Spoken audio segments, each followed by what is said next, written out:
They say sleep is nothing special, just closing your eyes, a completely normal part of your day.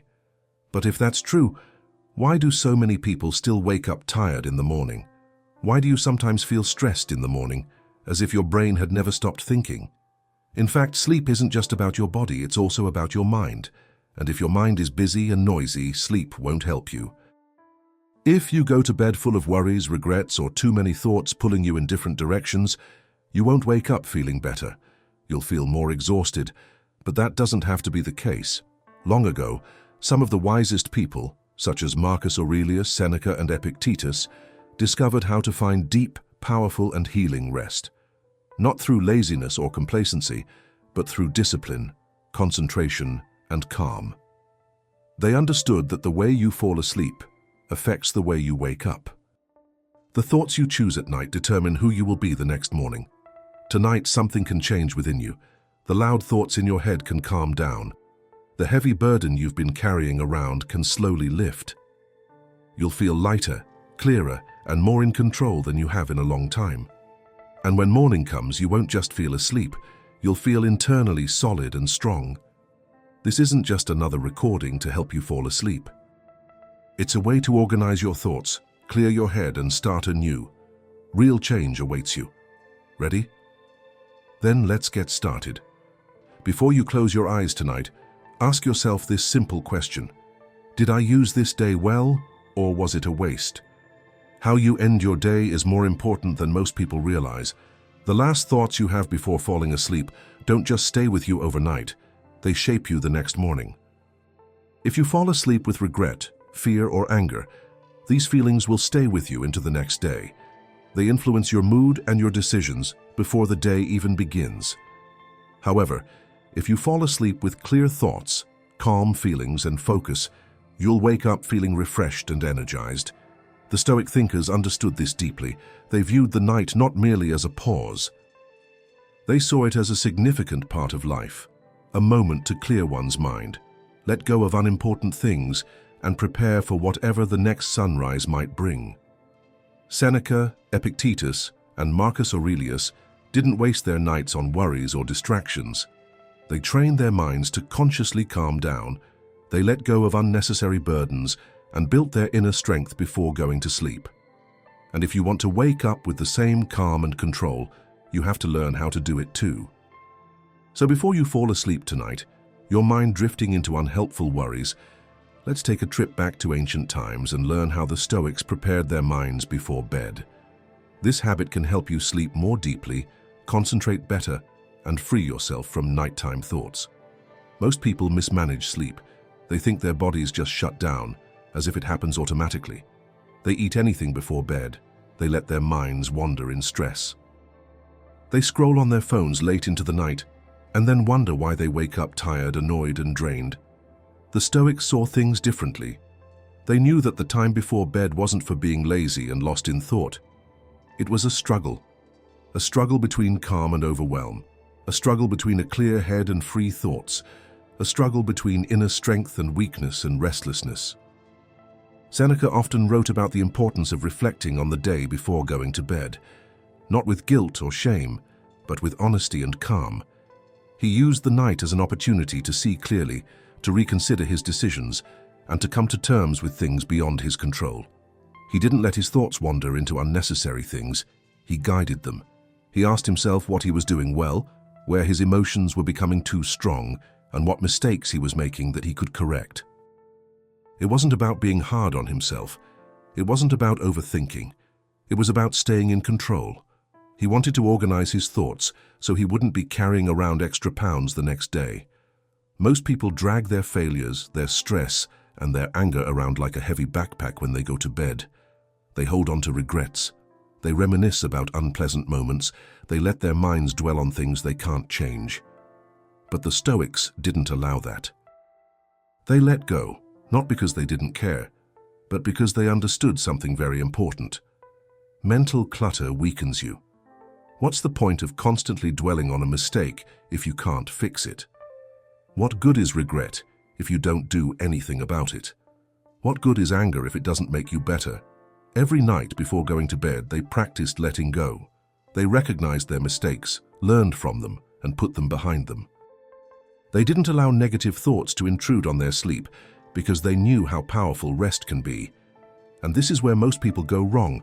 They don't prepare their minds for sleep. They carry emotional stress within them. They allow the outside world to dominate their thoughts.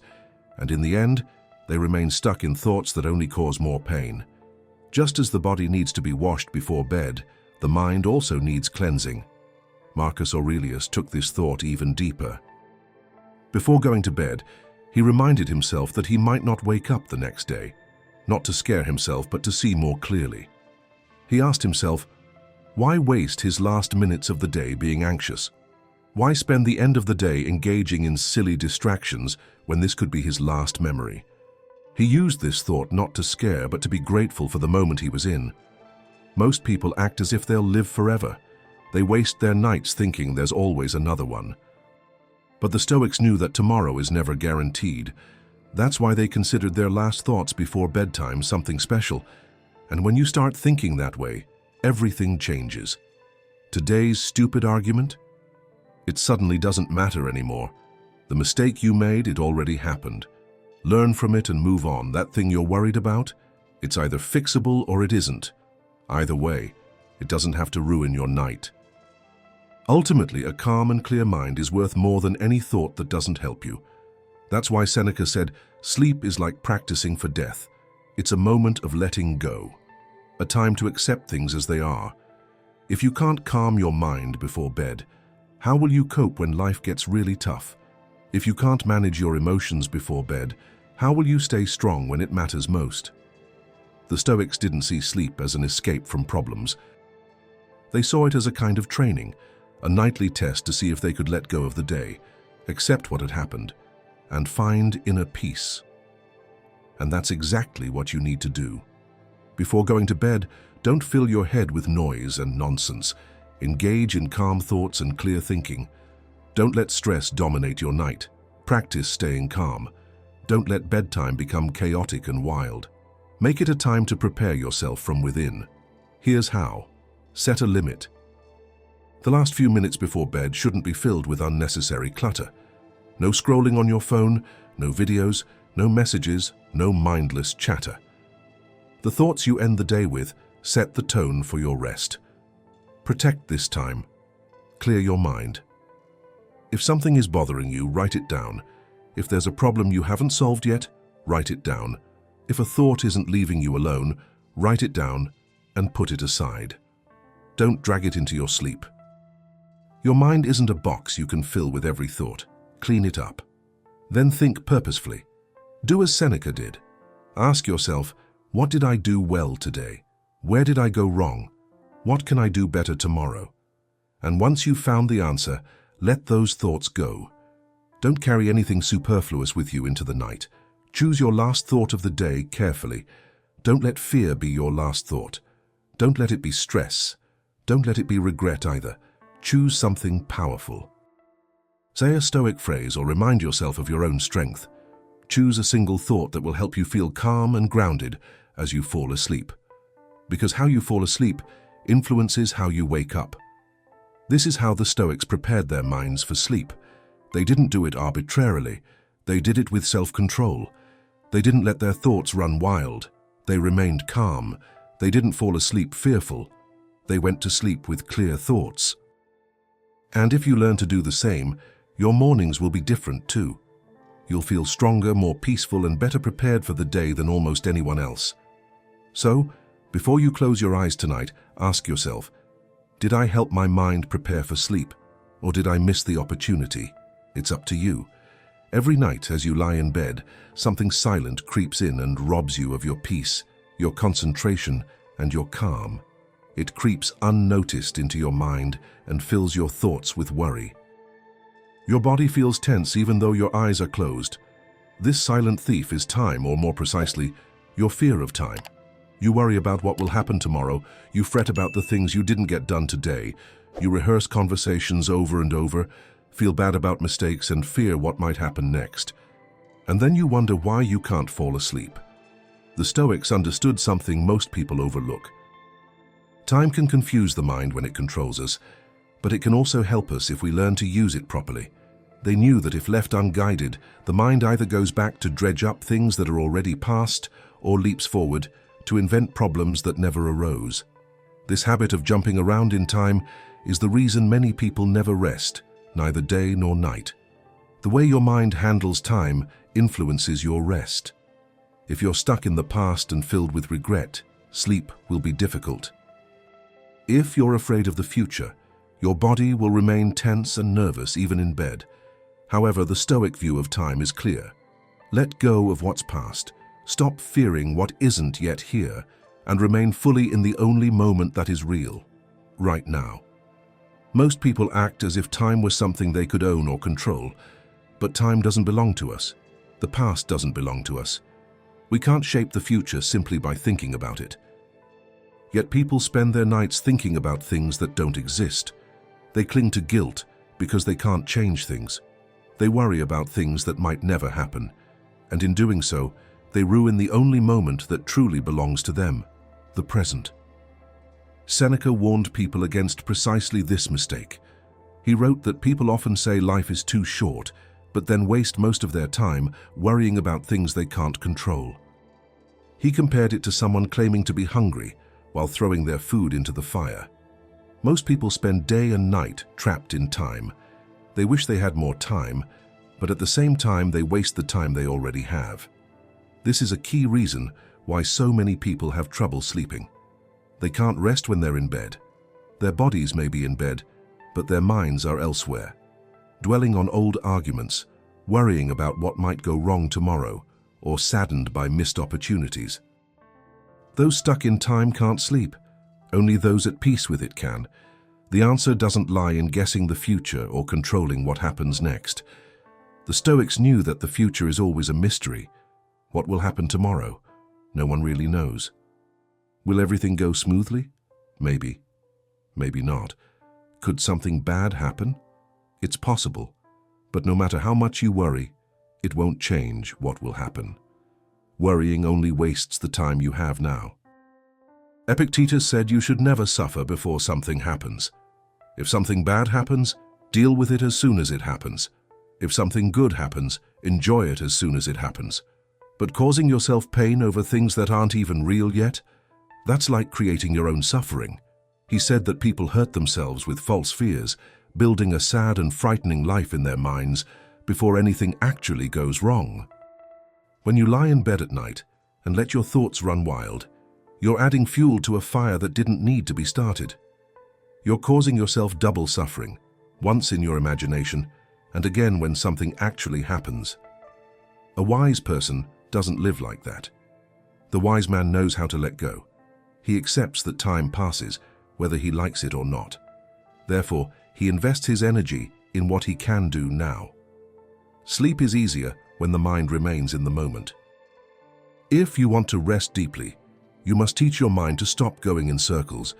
The mind always tries to run away, replaying old conversations, second-guessing decisions, and fearing what might happen tomorrow. But just because the mind is pulling you doesn't mean you have to follow it. You can redirect it, you can guide it. And that's possible with practice. Don't let your thoughts get the upper hand before bed. Instead, guide them back to reality. Ask yourself, what is happening right now? The past is no longer there, the future is not yet here. What is real in this moment? Your breath, the still air, the soft blanket on your skin, the gentle heartbeat, the air flowing in and out of your nose. This is the truth, that's reality. And that's where your thoughts should stay. This kind of concentration changes the brain. It prevents your thoughts from constantly circling around things that aren't real. It creates a sense of calm that helps the body let go and settle. The Stoics didn't waste their time daydreaming about the past or the future. They stayed connected to reality, and this helped them rest effortlessly. Another reason the Stoics could sleep peacefully was that they weren't afraid of the passing of time. Most people worry a lot about time passing. They're afraid of getting older. They're sad about the years slipping by. They panic when they think they've wasted time. But time isn't the enemy. It just is what it is. It marches on and will always march on. The more you try to fight it, the more you suffer. But the more you accept it, the better you can use it. Marcus Aurelius viewed time as something neutral. It was neither good nor bad. He reminded himself that death was simply a part of nature, like a leaf falling from a tree.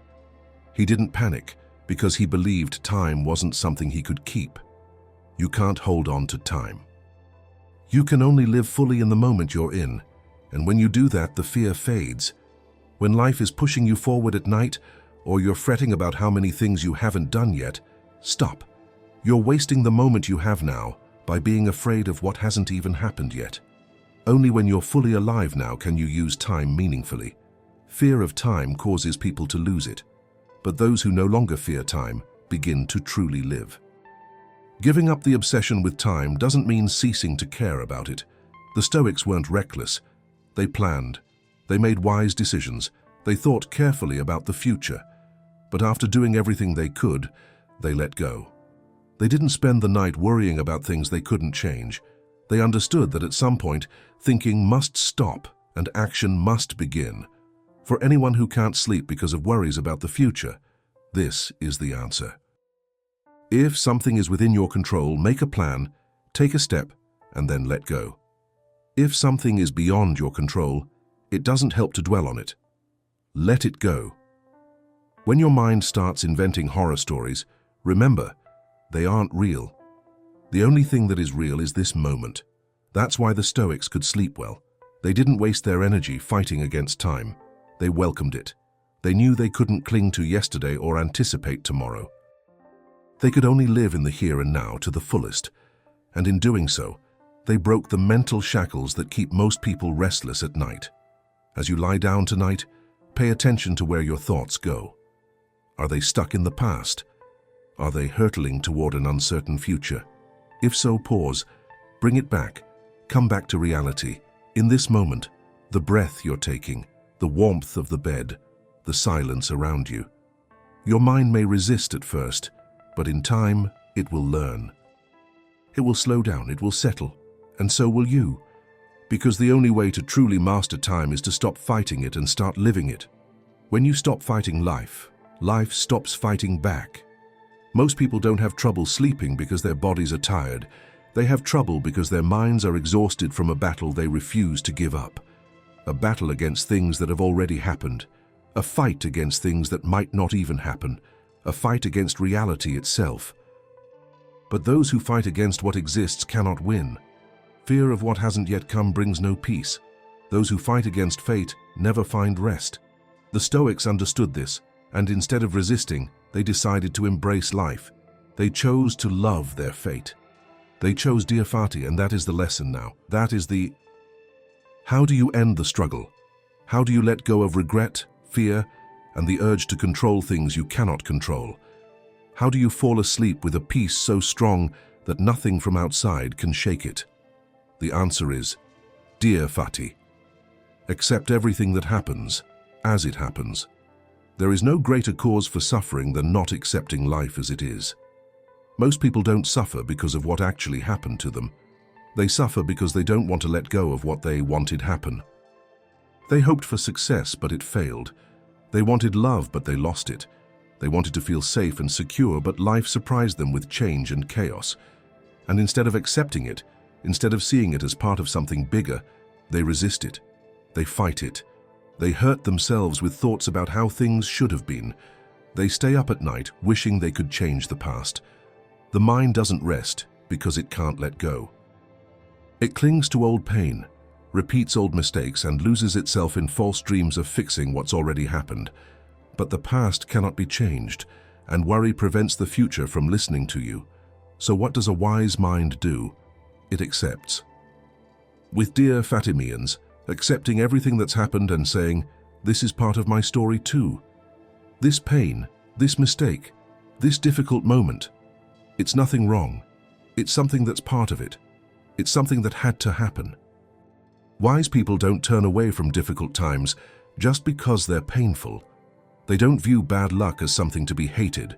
They don't lie awake at night, ruminating on moments they can't change. They fully accept that everything happened exactly as it was meant to. Epictetus said that every event is like an arrow already flying through the air. It's already shot, and no matter how hard you struggle, you can't stop it. Their only choice is, Suffer as much as you can or step aside and let it go. Most people choose to suffer. They hold on to things long after they're over. They replay conversations in their heads. They fret about what went wrong. They fear what might go wrong next. But what if they stepped aside instead? What if they welcomed everything that comes not just with patience, but with love?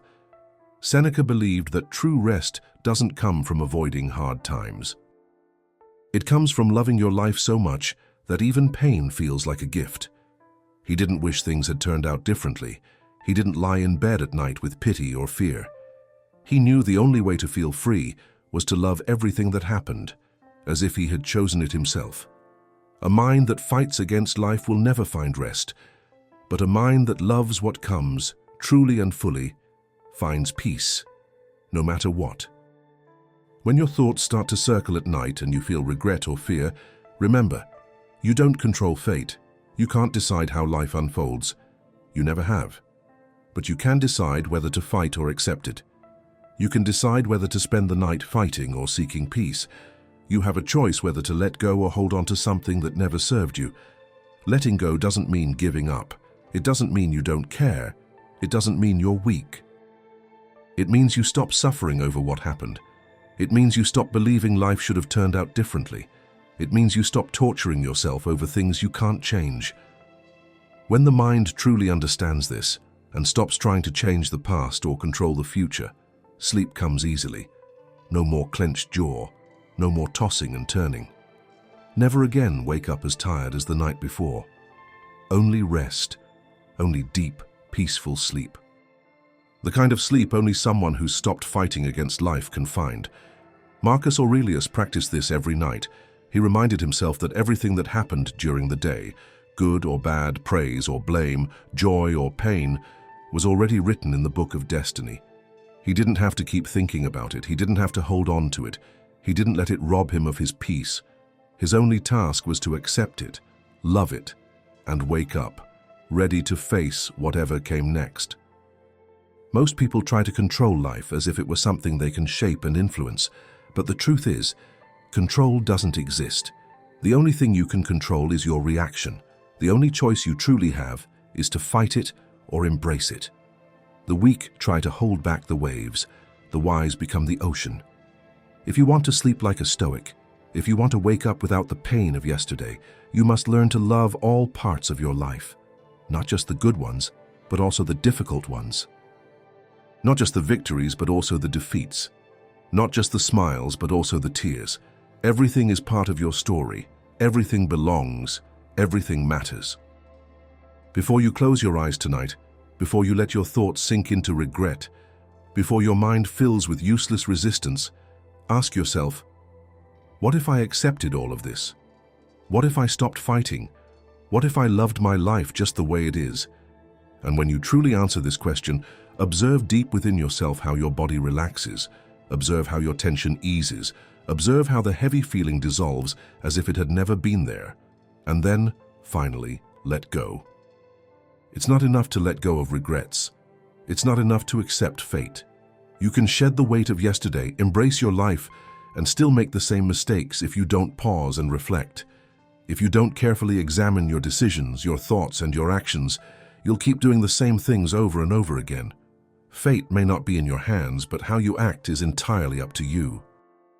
And without taking time to reflect, you're like a leaf in the wind, drifting aimlessly wherever life takes you. Most people don't look at their lives honestly. Either they feel too guilty and punish themselves, or they ignore their problems and hide in distractions. But neither of these paths leads to growth. Neither helps you become wiser. Neither gives you the clear head you need to wake up stronger. The Stoics didn't like self-pity or pretending things weren't happening. They wanted the truth. And the only way to know the truth about your life is to write it down. Marcus Aurelius didn't write in his diary to impress anyone. He didn't write to become famous. He wrote for himself. He examined his own thoughts, his own weaknesses, his own mistakes. Not to feel bad about them, but to understand them.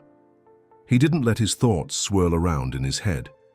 He put them on paper, where he could see them clearly, where they couldn't hide in the shadows of his mind. And because he did that, he didn't keep making the same mistakes. A mind that isn't closely examined becomes chaotic. It repeats the same problems, clings to feelings it doesn't need, and deludes itself into thinking it's learned something when it hasn't. Writing helps organize the mind. It brings the truth to light, it eliminates excuses, it exposes lies and shows what is true. If you only keep thoughts in your head, they go unquestioned. They go round in circles. But if you write them down, they become clear. They cannot be hidden. That's why the Stoics wrote in their diaries at night. The day was too loud and full of tasks. Night, when the world was silent, was the time for reflection. Then they looked within, without distractions. They asked themselves what they had done right. They asked themselves what they could have done better. They didn't ask themselves these things to feel bad about themselves. They asked them to grow. They asked them so that each new day could be better than the one before. Most people go through their days without giving it much thought.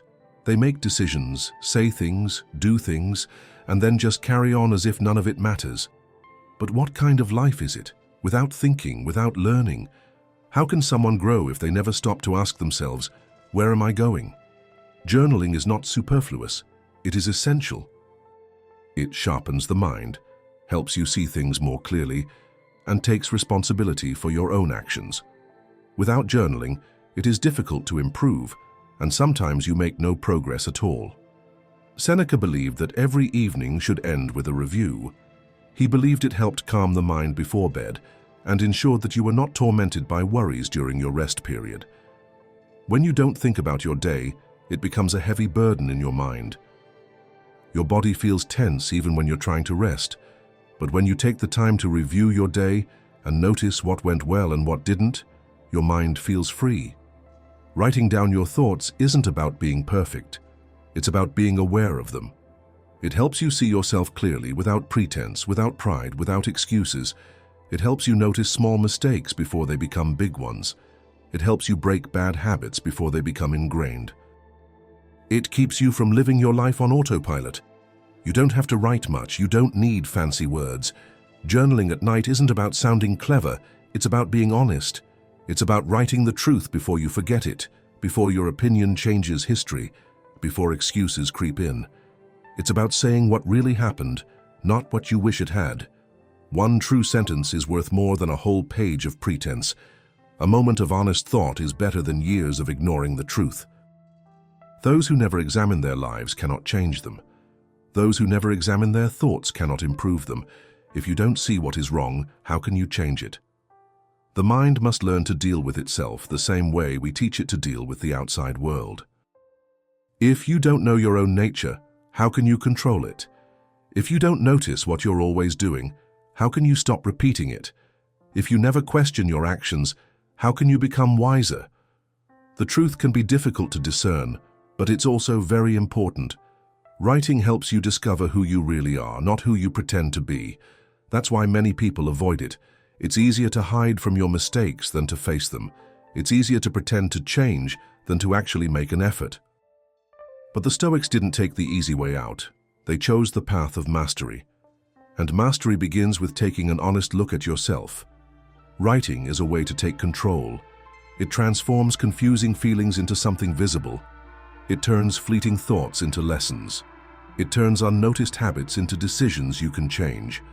Once something is written down, it becomes real. You can look at it, study it, understand it.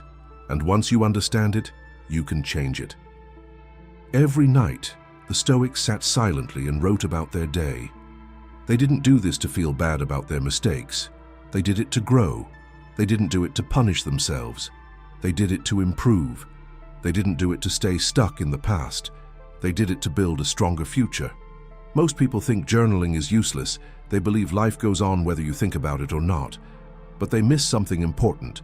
Without reflection, there is no real progress. Moving forward without thinking is like going in circles. Doing things unconsciously is like making the same mistakes over and over again. Journaling isn't about what's already happened. It's about what comes next. It helps each day build on the one before. It prevents small mistakes from becoming big ones. It clears your mind so you can sleep peacefully without thoughts weighing on you. Before going to bed, the Stoics wrote their thoughts down on paper. They left nothing behind, ignored nothing, and hid nothing. That's why they didn't go to sleep filled with regret. That's why they didn't wake up with the stress of the day before. They gave themselves the gift of a fresh start each morning. Journaling builds self-confidence, and knowing yourself is the beginning of true wisdom. People who don't know themselves are pushed around by things they don't understand. They react without thinking. They repeat the same mistakes. They struggle without knowing why. But people who stop and reflect on their thoughts, their actions, and their habits gain control. They break free from patterns that hold them back. They change direction before it's too late. They live by purpose, not by chance. So tonight, as your day winds down, as your thoughts are too loud, as sleep seems far away, pick up a pen and write. Don't let the day slip by thoughtlessly. Don't let your thoughts get stuck in your head. Don't let tomorrow begin with the same problems as today. Look at your choices with open eyes. See yourself clearly. Accept what happened and decide what needs to change. And then let go. Rest deeply knowing that you didn't waste the day. Knowing that each day helps you grow stronger. Knowing that you are not lost, that you are moving forward with purpose. But thinking alone isn't enough. Writing down the truth alone isn't enough. Clearly seeing mistakes isn't enough. Being aware of them doesn't make you strong. It only shows you where you lack strength. The next step, which most people avoid, is clearing their minds about what they're afraid of. Many people live as if nothing bad will ever happen. They think there's always a tomorrow. They think pain only happens to others. They believe life always turns out the way they expect it to. But when life doesn't go their way, they crack. Their minds aren't ready. They panic when things go wrong. They freeze when they lose something. They crumble when things don't go according to plan. But it doesn't have to be that way.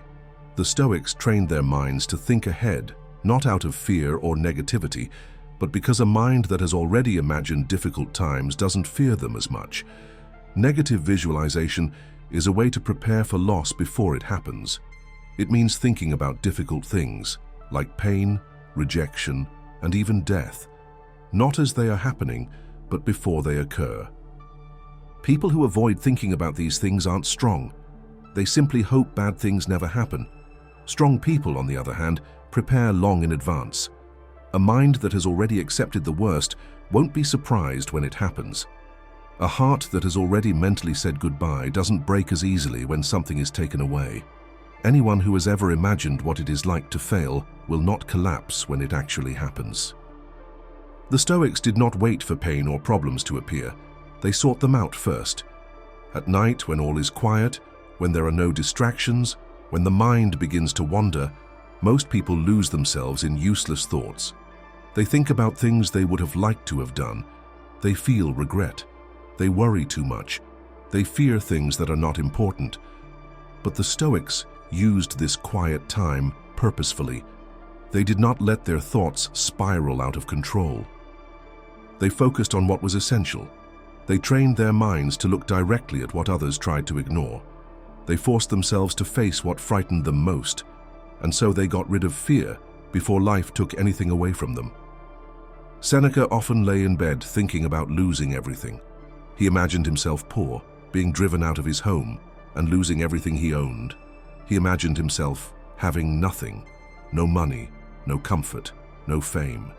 He saw himself sick, in chains, even dead. And when he woke up, he wasn't sad. He felt free. He wasn't afraid, he was grateful. Because he had already imagined losing everything, he realized how lucky he was to still have it. His bed felt softer. His food tasted better. Even breathing felt like a gift. He didn't take his life for granted, because every night he had already practiced letting it go. Most people don't want to think about something bad happening. They believe it would make them worse off. But the real pain comes from never thinking about it. When difficult times come and you're not mentally prepared, people panic. When something important is lost and no one is prepared, the grief is too great. When things go wrong without warning, people lose all self-confidence. But those who have experienced these things before no longer worry. Those who have practiced losing are not devastated when a loss occurs. Those who have already experienced their worst fears in their minds do not freeze when it happens in real life. Negative visualization is not about thinking bad things will happen. It's about being prepared for anything. It teaches your mind not to panic, no matter what comes. Those who have practiced having nothing are not trapped by their possessions. Those who have thought about being rejected don't care so much about what others think. Those who have already faced the thought of death don't waste time fearing it. Marcus Aurelius reminded himself every day that he would lose everything he loved. Not to be sad, but to become stronger. He reminded himself that people die, that nothing lasts forever, and that even his power can vanish at any moment. This didn't make him reckless. It made him grateful. He loved more deeply because he knew nothing was promised to him. He cherished every moment because he knew there wouldn't be many more. He lived life to the fullest because he knew one day he wouldn't be alive at all. Most people believe happiness comes from avoiding dark thoughts or pretending nothing bad will happen, but that only makes them weak. When something truly painful happens, they collapse. They don't know how to handle failure because they never imagined it. They don't know how to heal from pain because they never thought it could happen. They suffer more because they never trained their minds. Negative visualization is the opposite of weakness. It takes the surprise out of pain. It erases fear by the root. It stops panic before it even begins. Those who have already imagined the worst that could happen in their minds are not afraid of encountering it in real life. Those who have died many times in their minds are not afraid of truly living. Those who have already imagined losing everything do not cling too tightly to what they have. At night, when the mind is quiet and the noise of the world has died down, you should think like this. It's not about being deliberately sad. It's not about harming yourself with anxious thoughts. It's about preparing yourself for what is sure to come. Losing money, losing people, failing at something, being disappointed, even death. These things will happen whether you think about it or not. The only difference is that a mind that is prepared remains strong. A mind that isn't will be filled with fear. Properly used, negative visualization doesn't bring sadness, it brings freedom. Someone who has already imagined losing everything is no longer controlled by things. Someone who has already seen their greatest failure isn't afraid to act. Someone who has already accepted death doesn't waste time on nonsense. Every night before we go to sleep, we make a choice. Our thoughts can drift into pointless worries and old mistakes, or we can use them to become stronger. The Stoics chose to sharpen their minds while others ran from the truth. They walked through fire in their minds so they wouldn't get burned when the fire came. They prepared for loss so it wouldn't destroy them when it came. The goal isn't to become cold and unfeeling. The goal is to become strong enough not to break, to wake up braver than yesterday. To enjoy what we have while we have it, not when it's gone. To stop being afraid of the little things, to train for the big things. No matter what happens, to be able to say, I've been through this. I'm ready. The weak try to run away from the pain. The strong prepare for it. And when the worst day of their lives comes, when they lose something or someone they love, when suffering strikes them without warning, they are not shocked. They do not collapse. They do not drown in fear. They remain steadfast, firm and strong, because they have already experienced this moment in their minds. True strength doesn't grow in complacency. The mind doesn't become hardened by hiding from pain. It becomes strong by facing pain, not running away from it. Those who practice negative visualization prepare for life's most difficult moments before they occur.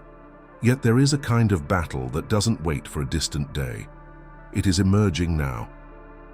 It comes without warning, disrupting your rest, draining your energy and testing your patience.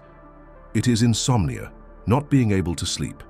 It is the busy mind that won't settle. It is the body that remains tense even when the day is over. Most people see insomnia as a monster, something they must conquer, something they want to banish. But that is precisely why they suffer. They fight it. They demand that sleep come immediately. Yet the Stoics did not. They did not argue with reality. They did not start a war within their own bodies and minds. They accepted not sleeping the same way they accepted all of life's other challenges, calmly, strongly, and without fear. Most people believe sleep can be controlled. They believe that if they follow a perfect routine, do everything right, and make enough effort to calm their minds, sleep will come as if by magic. But that's not how sleep works. It doesn't just come because you want it to. It doesn't follow orders. The more you try to force it, the more it slips away. That's why your brain races when sleep doesn't come. Thoughts pile up. You keep checking the clock. You become increasingly irritated. Soon, your muscles are tense, your head is filled with anger, and sleep seems increasingly distant. But what if insomnia wasn't a problem at all? What if you simply had to accept being awake at night like everything else? The Stoics knew that suffering doesn't come from what happens, but from the refusal to accept it. Someone who can't sleep but remains calm is still at peace. Someone who can't sleep but gets angry feels terrible. The same thing happens, but everyone experiences it differently. A bad night doesn't harm your health. It doesn't drain your energy. It doesn't ruin the next day. What makes it worse is the thought that it's happening. Seneca said that people are more consumed by their thoughts than by real problems. A single night without sleep won't destroy you, but the thoughts about it will. Frustration, complaints, and worries about tiredness drain you. You convince yourself that you're broken, that everything will be terrible tomorrow, that something is very wrong. But what's really going on? Just time passing. Just another night with less sleep. Just a small thing that only becomes big when your mind refuses to let it be small. Not sleeping isn't an illness. It's not an emergency. It's not a major catastrophe. It's just a moment, and like all moments, it will pass. But when people fight it, when they demand that their bodies behave, when they act as if being awake is some kind of attack, they turn it into suffering. Marcus Aurelius didn't cling to comfort. He didn't believe the body should control the mind. If sleep didn't come, he didn't linger in his thoughts. He didn't waste his energy wishing for something else. He used the time. He thought quietly. He thought about life. He enjoyed the quiet night without getting upset. And because he didn't fight it or call it a problem, it never hurt. Today, people are told that sleep is a delicate matter. Even a single night of sleeplessness is terrible. Insomnia is an evil that must be combated with pills, bedtime rules, and a lot of worrying. But in the past, there were brave men and women who slept little and still achieved great things. They didn't collapse because of lack of sleep. The idea that sleep has to be perfect makes it stressful. But once you accept that you can get along just fine without it, that your body heals itself and that nothing bad will happen, the fear disappears. Epictetus taught that we don't really control things like our bodies, our environment, or our sleep. What we, again, control is our reaction. Someone who can't sleep but remains calm is just as fine as someone who is sound asleep. However, someone who panics, lets their mind wander, and believes they're failing because they're awake. They're not suffering from a lack of sleep, but from not accepting what's happening. Letting go of control brings freedom. There is true power in not fighting reality.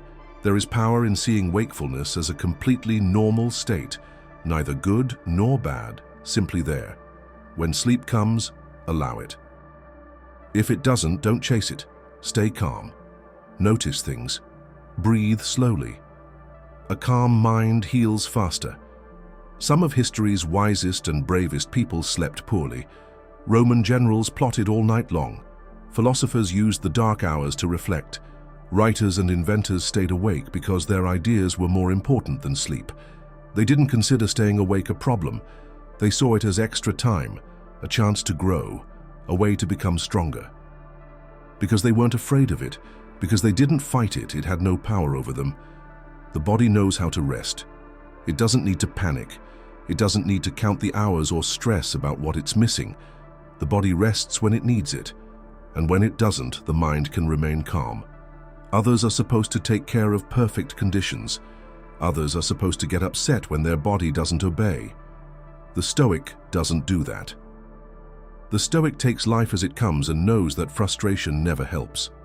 Someone who wakes up after a bad night's sleep but doesn't get upset feels just as good as someone who slept through the night. Often, the body is much stronger than the mind believes. But if the mind remains untrained, it feels worse than it is.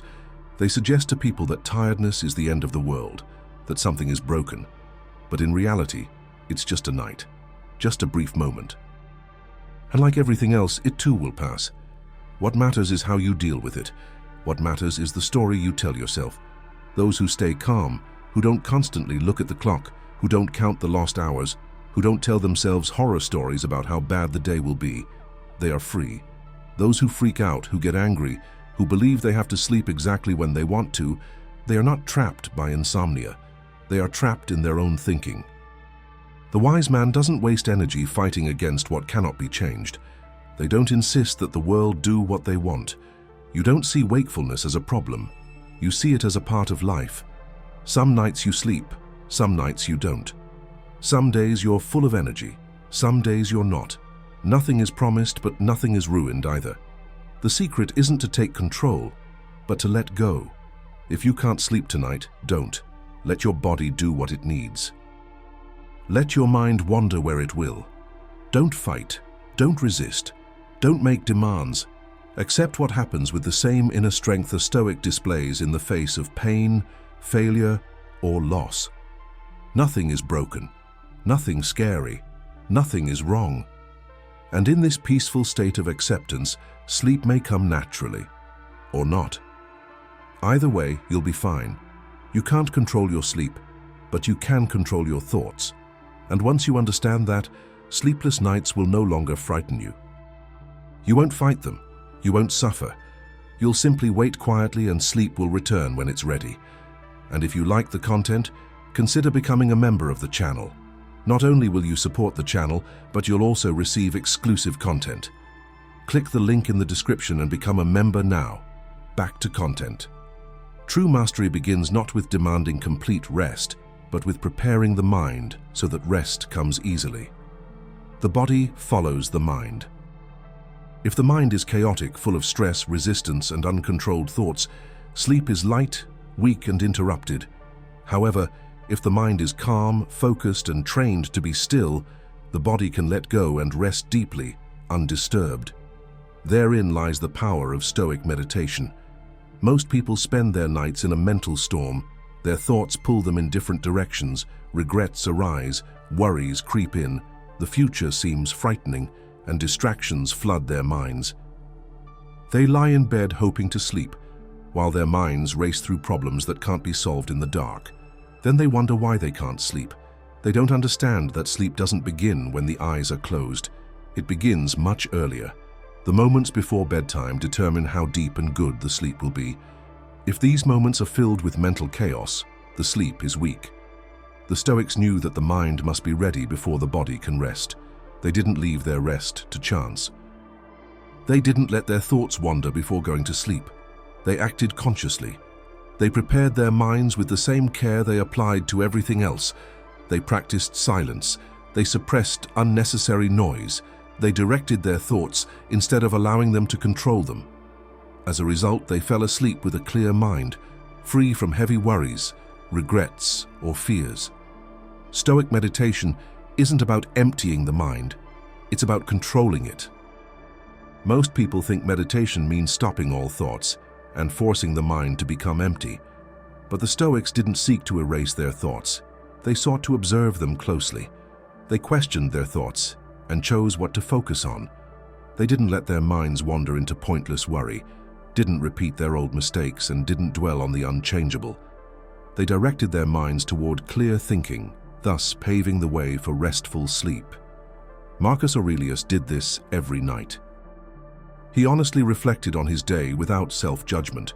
He recognized his actions, mistakes, and successes, and then let them go.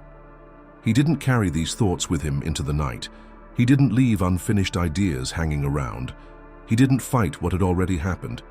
He organized his mind before going to bed and ensured that he slept deeply, calmly, and free from mental noise. This was more than just reflection. It was a way of cleansing the mind. Like the body, the mind also accumulates throughout the day. It stores stress, it carries decisions, it holds thoughts that aren't helpful. If these thoughts aren't resolved before going to bed, they don't disappear. They remain in the background. They influence dreams. They cause tension in the body. They prevent true rest. But when the mind is consciously reset, when thoughts are examined and released, sleep comes naturally. One of the main reasons people can't rest is because they cling to unfinished thoughts. Most people lie awake at night because their minds are still trying to resolve the problems of the day. They think about conversations, plan what to say next, worry about difficult things, and fear the future. The Stoics considered this a waste of energy. They knew that some problems are solvable, but others simply need to be left alone. Before going to bed, they trained themselves to let go of everything they couldn't control at the moment. Seneca advised thinking about whether a problem required action or acceptance. If it required action, he decided what to do and then didn't think about it again until the time was right. If it required acceptance, he practiced letting go and reminded himself that worrying didn't change anything. He didn't let his thoughts run endlessly in circles. He didn't waste time on useless thoughts. He treated his mind like a clean room, clearing away everything unnecessary, leaving only the essential. This mental training contributes to deeper sleep. When the mind isn't chaotic, when it's not caught up in worries or fighting against reality, the body follows. The nervous system calms, breathing slows, and muscles relax. Sleep is no longer a struggle. It comes naturally because nothing stands in the way. Another important part of Stoic meditation is letting go of external events. Most people allow their thoughts to be shaped by the events of the day. If the day was good, they feel calm. If the day was hard, they carry the stress with them into the night. Their feelings, thoughts, and peace of mind are determined by external influences. But the Stoics lived differently. They knew that external events play no role in inner peace. The world can be wild, but the mind doesn't have to be. The day may be hard, but that doesn't mean the night has to be too. Epictetus taught that events don't trouble us. It's our opinions about them that cause us pain. A delay, a failure, an insult, or an unexpected problem. These things can't disturb sleep unless the mind allows it. Before going to bed, the Stoics tried to banish these thoughts. They reminded themselves that nothing from outside could control them. They didn't allow the actions of others, past mistakes, or future worries to rob them of their peace. This mindset enables true rest. Most people bring the weight of the world with them to sleep. They think about arguments, dwell on mistakes, anticipate trouble, and hold on to stress. Then they wonder why sleep feels so light. But those who leave the day behind before going to bed wake up feeling invigorated. Those who view events as mere events, who are not disturbed by emotions and do not worry about things that cannot be changed, sleep freely. The body cannot rest if the mind is restless, and the mind cannot find peace if it is dominated by wild thoughts. That's why Stoic meditation is important. It means focusing on something. It means eliminating distractions, calming emotions, and training the mind to be still. It's a skill, not a passive activity. It's not about waiting for sleep. It's about preparing the mind so that sleep comes more easily. Many people try to force sleep with routines, habits, or tricks. But these are less important. The most important thing for good sleep is mental discipline. Anyone who has trained their mind, prepared it for rest, eliminated unnecessary thoughts, let go of external stress, and accepted things as they are, needs no help falling asleep. They don't need tricks or medication. Their mind is ready. When sleep comes, it is deep, healing, and stable. Tonight, before you close your eyes and let your thoughts wander, you must make a decision. Do your thoughts remain chaotic and confused, or do you train them to be calm? Do you let your thoughts wander, or do you direct them? Do you chase after peace as if it were far away, or do you invite it to come to you? The Stoics didn't leave this to chance. They prepared themselves, they cleared their minds, they chose stillness.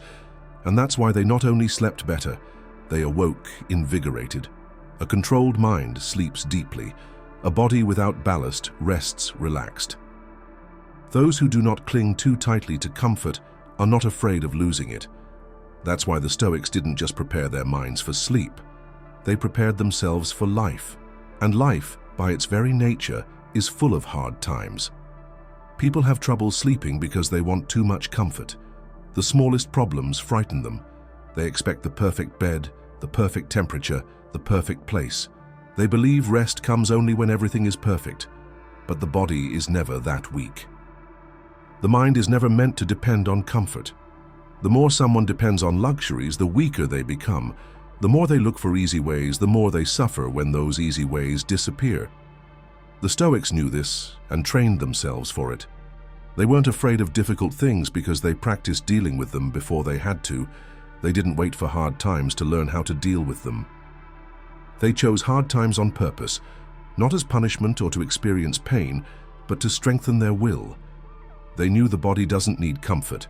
It must be robust. Seneca chose to sleep on hard floors, not because he had to, but because he wanted to.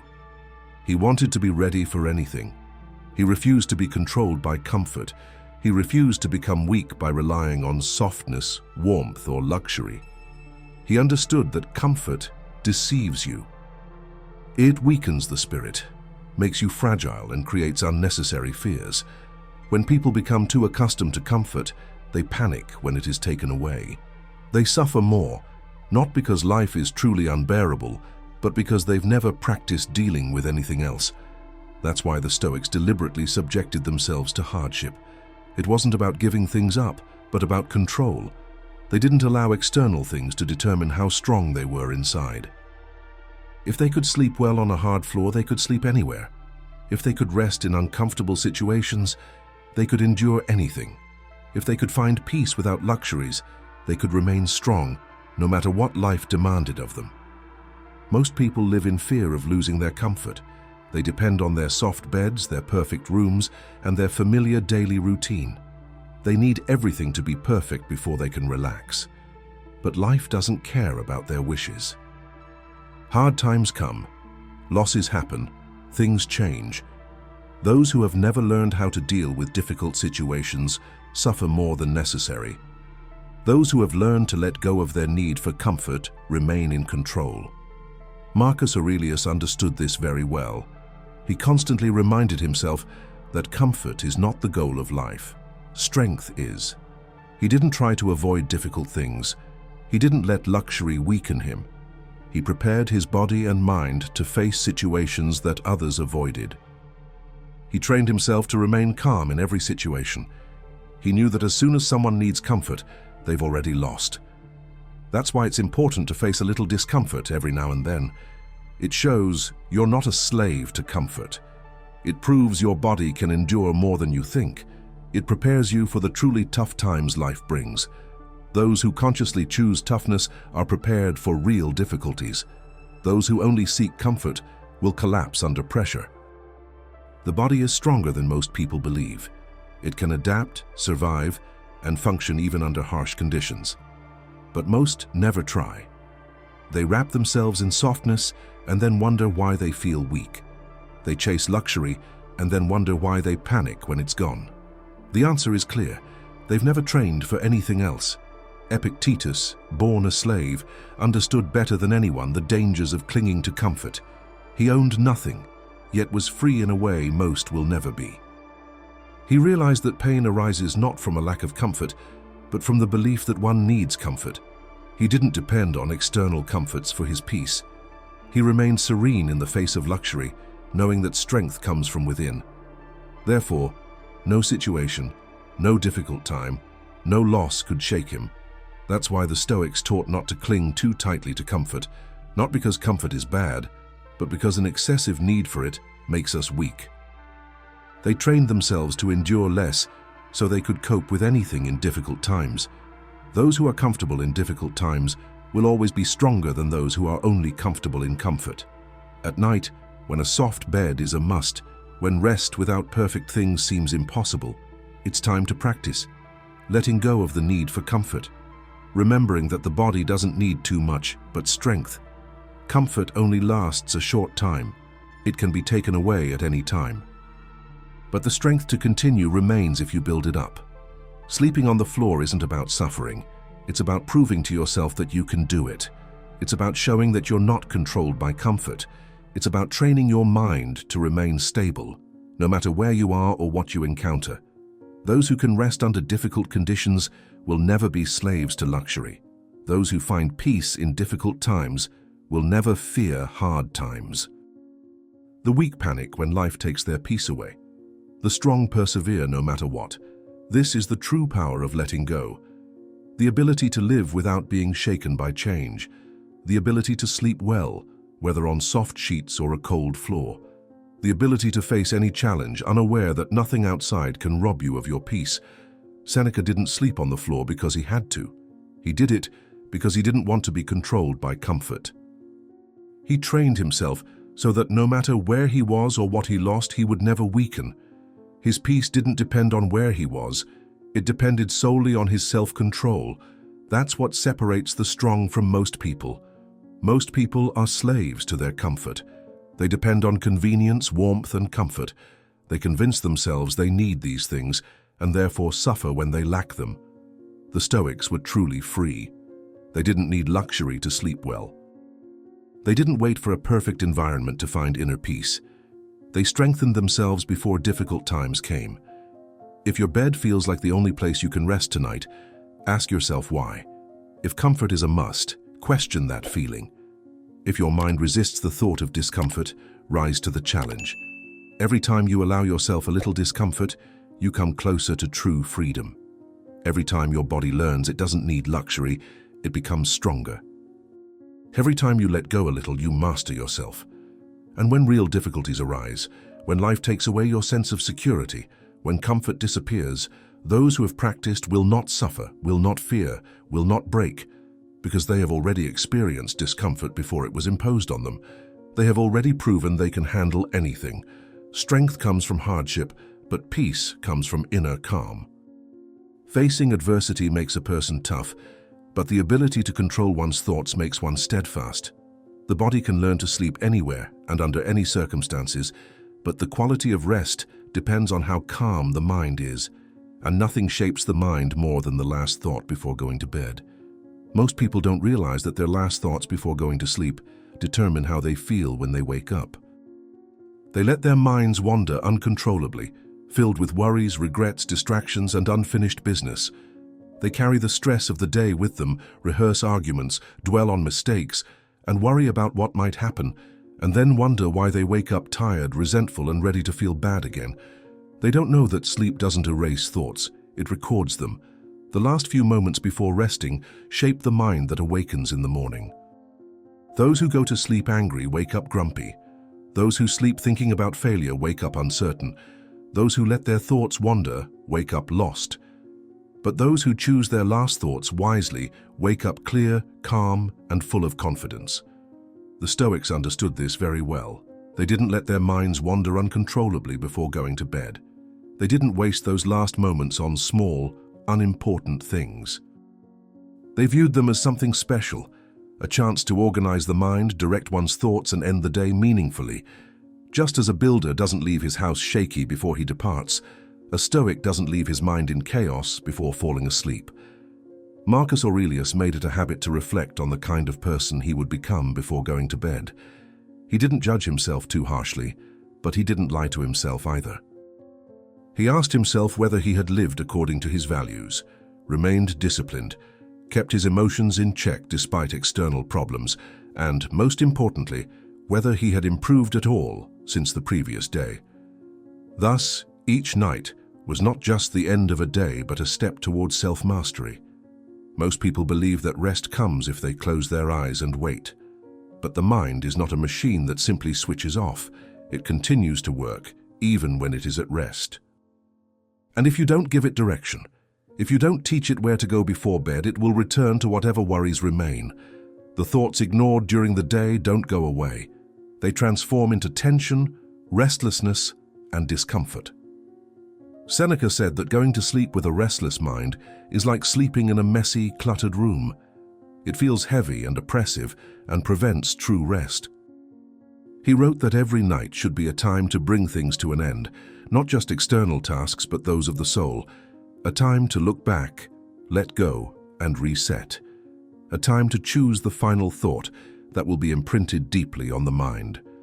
Choosing that last thought is everything. A mind that ends the day grateful wakes up strong. One that ends in anger wakes up tense. One that ends with wisdom wakes up focused. The last thought is like a seed planted before bed. It will grow whether you care for it or not. The question is, will it grow into strength or weakness? Epictetus warned against going to sleep with a weak mind. He believed that what a person allows into their mind before bed either makes them stronger or weaker. He saw those last moments as a chance to build discipline, cultivate kindness, and steady the spirit. He didn't let the day's failures ruin his night. He didn't let frustration build up inside him. He didn't take arguments or unfinished business with him to sleep.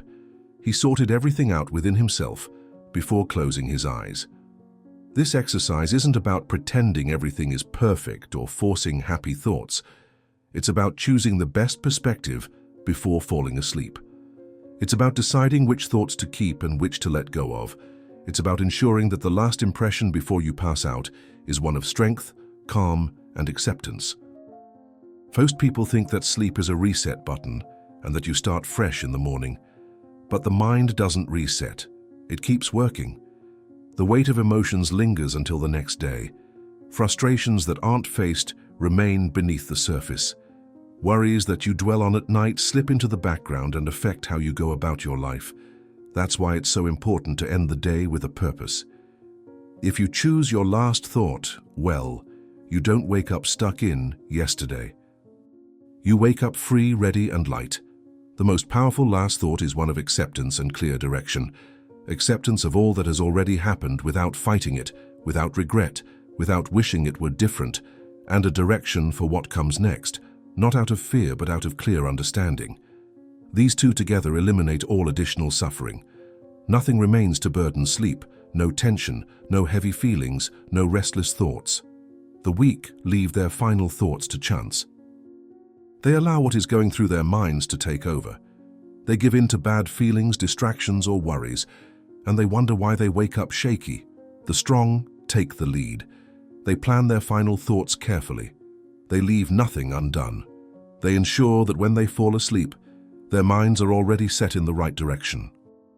Seneca said to ask yourself before going to sleep, if I don't wake up tomorrow, would I be happy with the life I have lived today? Not to scare yourself, but to feel the urge to live well, to ensure that no moment is wasted, no day is filled with regret, and no time is taken for granted. He viewed sleep as a little death every night, a reminder that time is limited and each day must be lived wisely. Marcus Aurelius often ended his day thinking that he was not guaranteed another sunrise. He didn't say this to be sad, but to be thankful. If he woke up, it was a gift. If not, he had already lived a full life. This habit kept his mind sharp. He wasted no time. He didn't dwell on trivialities. He didn't let his emotions get the better of him when in the face of death they no longer mattered. That's why the last thought is important. It shapes not only the night, but also the next day. It is the last note before going to sleep and the first sound after waking. Wise people don't let it happen by chance. They don't let it be chosen out of anger, fear, or regret. They shape it carefully, with deliberation and strength. Tonight, before going to sleep, a decision is made, whether you realize it or not. The mind will either drift uncontrollably or be set on the right path. The weak let their last thought be random, reactive, and uncontrolled. The strong shape it, improve it, and put it to good use. Because the last thought isn't just the end of one day, but the beginning of the next. The last thought before going to sleep determines how the next day will feel. But what if the mind doesn't rest? When sleep is difficult because thoughts keep coming back, pulling your attention in all directions, most people suffer not from external problems, but from internal struggles. They overthink every decision, replay old conversations, worry about what might happen, and fixate on things they can't control. This is the true cause of tiredness. Not the day's events, but the mind's inability to let go. The Stoics knew that rumination isn't real thinking, but mental noise. It's the mind going in circles, creating problems that don't exist, holding on to things that have happened or may never happen. It wastes energy, a fire that burns itself, a trap for those who don't know how to escape. Ruminating doesn't solve problems, it creates them, and at night, it disrupts sleep, weakens the body, and leaves you exhausted before the day even begins. People believe they can't control these racing thoughts. They believe the mind does what it wants, that it cannot be controlled, that they simply have to endure it. But the Stoics knew that was wrong. The mind is not wild. It is a tool. Like any tool, it must be used carefully, otherwise it does harm. If you don't train your mind, you are controlled by it. You become entangled in endless loops of worry, regret, and doubt. You don't realize that you are thinking for yourself. Marcus Aurelius, even as a very powerful man, did not allow his mind to control him. He wrote about which thoughts to keep and which to discard. He didn't focus on things that didn't help him. He knew that just because a thought comes doesn't mean you have to follow it. The weak allow their minds to pull them in all directions. The strong choose which path to take. Overthinking is just the mind's attempt to look for problems where there are none. It is an addiction to control, a desperate attempt to divine, prepare for, and prevent disaster. But the future cannot be controlled through endless thinking. The past cannot be changed by replaying it in your head. The present cannot be enjoyed when your mind is elsewhere. The Stoics understood this and did not allow their thoughts to wander freely. Seneca said the key to peace was knowing which thoughts were helpful and which were not. He did not waste time on thoughts that only caused pain. He knew that some things are worth considering thoroughly, but most thoughts are just noise that can be ignored. You can't fight every thought that arises. The more attention you give useless thoughts, the stronger they become. The only way to stop ruminating is to refuse to pay attention to them. Most people struggle with ruminating at night because they do not impose rules on their thoughts. They allow their thoughts to wander, giving them too much space, power, and freedom to disturb their peace. An undisciplined mind clings to every worry, fear, or doubt. It turns small worries into big anxieties. But a trained mind, controlled and guided rather than obeyed, doesn't ruminate too much. Epictetus taught that a thought only has power if you believe in it. If the mind creates fear but you ignore it, the fear disappears. If it creates doubt but you reject it, the doubt weakens. If it causes regret but you see it as useless, the doubt disappears. Most people don't suffer from real problems. They suffer because they believe their thoughts. They don't question them. They accept them as truth. As a result, they get caught in an endless cycle of unnecessary thinking. That's why the Stoics didn't let their thoughts wander. They didn't get carried away by every thought. They watched their thoughts without clinging to them. They saw them come and go like clouds in the sky, never getting too attached. They decided which thoughts to keep and which to let go. This is the key to breaking free from rumination. A person controlled by their mind will never find peace. It will forever chase thoughts, trying to solve problems that aren't real, trying to make things safe where none exist. But the mind doesn't have to be the enemy. It can be trained, controlled, and taught to focus only on what matters and ignore the rest. An effective Stoic method for stopping ruminating is to question thoughts. Just because a thought arises doesn't mean it's true. It doesn't mean it deserves your attention. Most thoughts are habits, automatic reactions accumulated over many years. They are not reality, they aren't commands, they're just noise. When a thought arises, you need to ask yourself, does this thought help me? Does it solve a real problem? Is it worth my time, or is it just another distraction? Most thoughts, upon closer inspection, don't help. They lead nowhere. They don't make life better. They don't solve real problems. They only bring pain. And if they don't help, there's no reason to follow them. They don't require attention. You don't have to believe them. This is how the Stoics learned to control their minds. They didn't try to stop thinking completely. They simply chose what they thought about and ignored the rest. At night, when thoughts become too numerous, when the mind becomes too hectic, when worries and doubts fill it, this ability must be used. Thoughts should be questioned, examined, and filtered. If they don't help, leave them alone. If they don't lead to action, ignore them. If they only cause sadness or stress, suppress them. As soon as you stop giving power to useless thoughts, brooding stops. Marcus Aurelius reminded himself daily that his mind belonged to him. He refused to be controlled by thoughts that didn't help him. He practiced letting go of everything that didn't improve his life. He didn't waste energy fighting his mind. He simply stopped believing everything it created. That's why the Stoics slept well. They didn't carry unnecessary thoughts into the night. They didn't let their minds control them. They didn't give importance to worries that weren't worth it.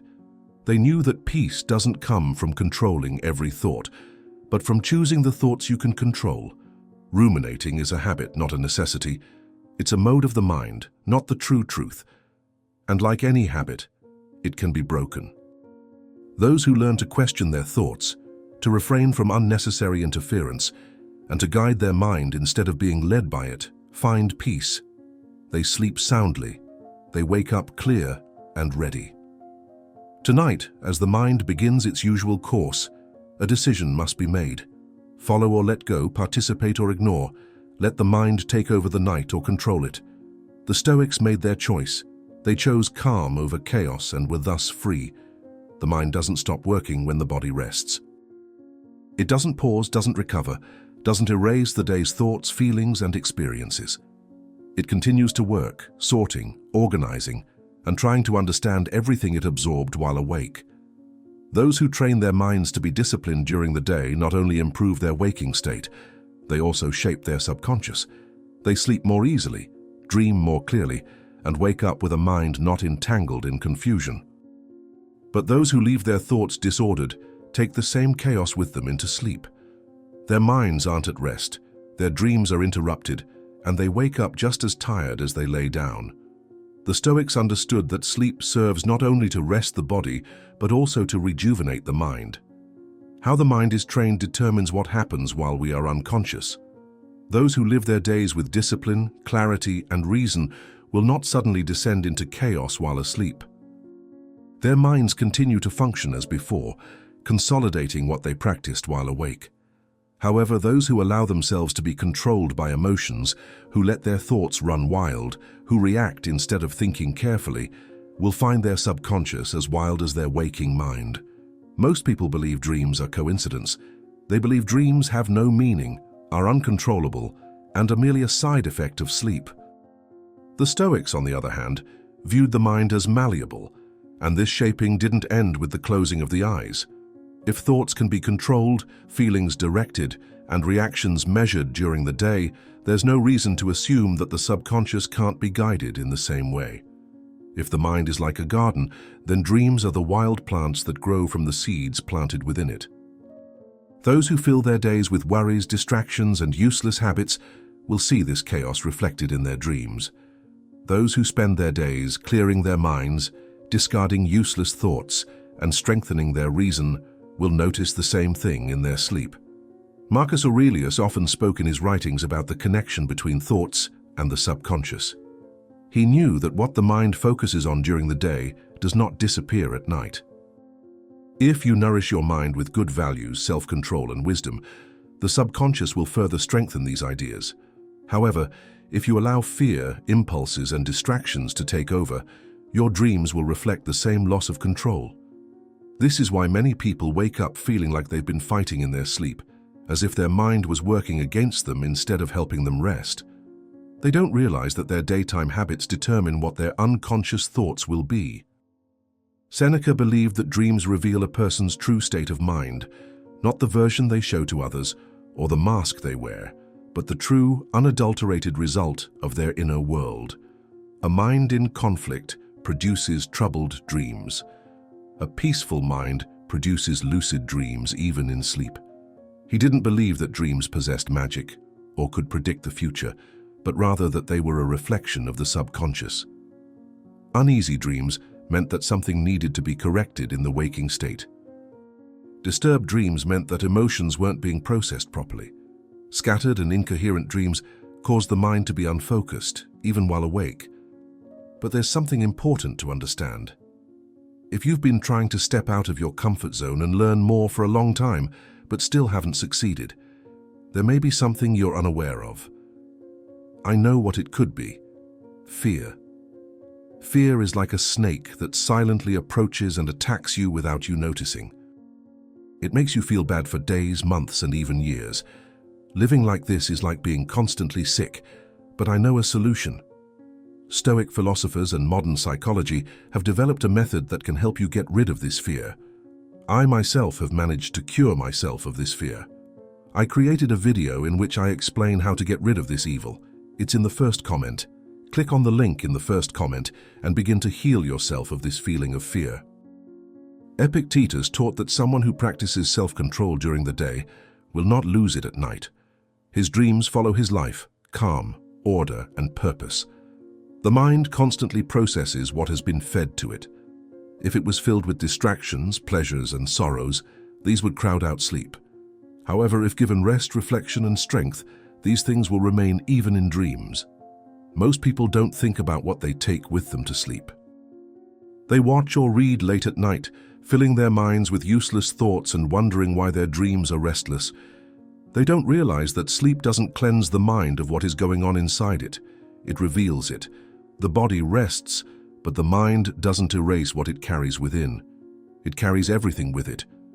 If a person fills their thoughts with unnecessary anxieties, those anxieties don't stop when they fall asleep. They follow them. If the mind is chaotic during the day, this chaos does not stop just because the body is resting. The Stoics knew that mental discipline doesn't end when the eyes close. It's a lifelong habit that lasts even into sleep. Marcus Aurelius reminded himself that everything in life, including thoughts, should be cultivated with intention. He didn't let his mind be controlled by chance. He didn't let useless worries lie in wait. He directed his thinking carefully, and therefore his mind remained trained even in sleep. He didn't wake up confused or as if his mind had been fighting against him all night. He woke up clear because his mind was trained to stay clear. Seneca often said that the toughest battles take place inside a person's mind. These don't end when sleep comes. Fears, doubts, and regrets follow a person even into unconsciousness. Therefore, the Stoics trained themselves not to carry around superfluous thoughts.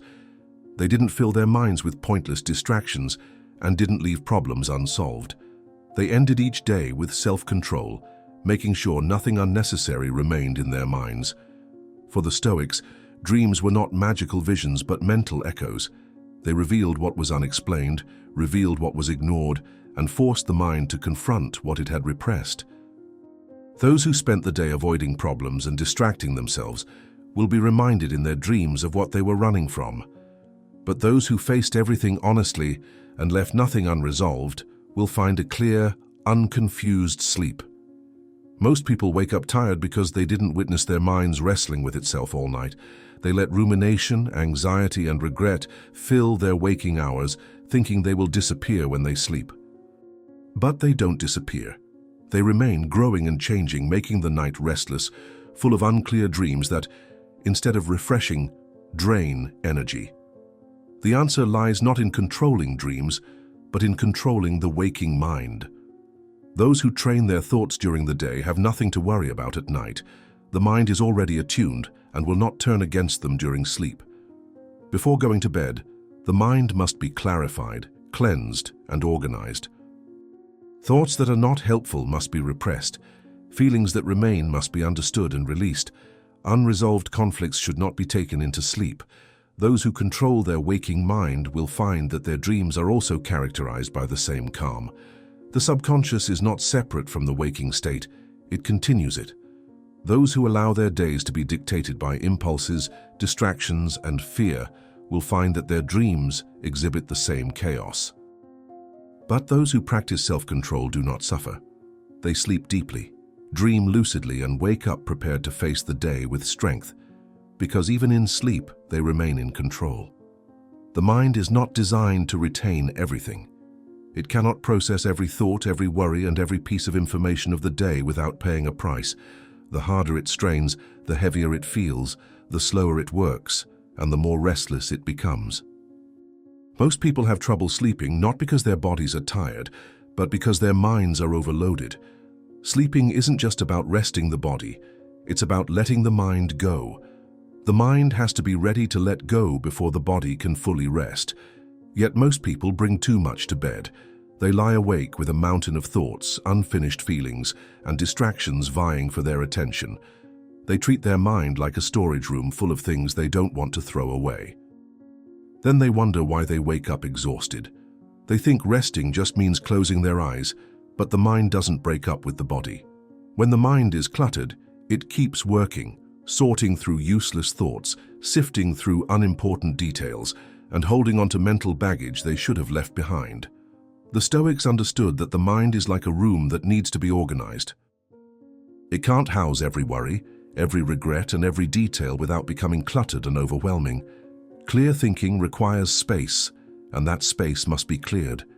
If you carry everything around with you, you can't move freely.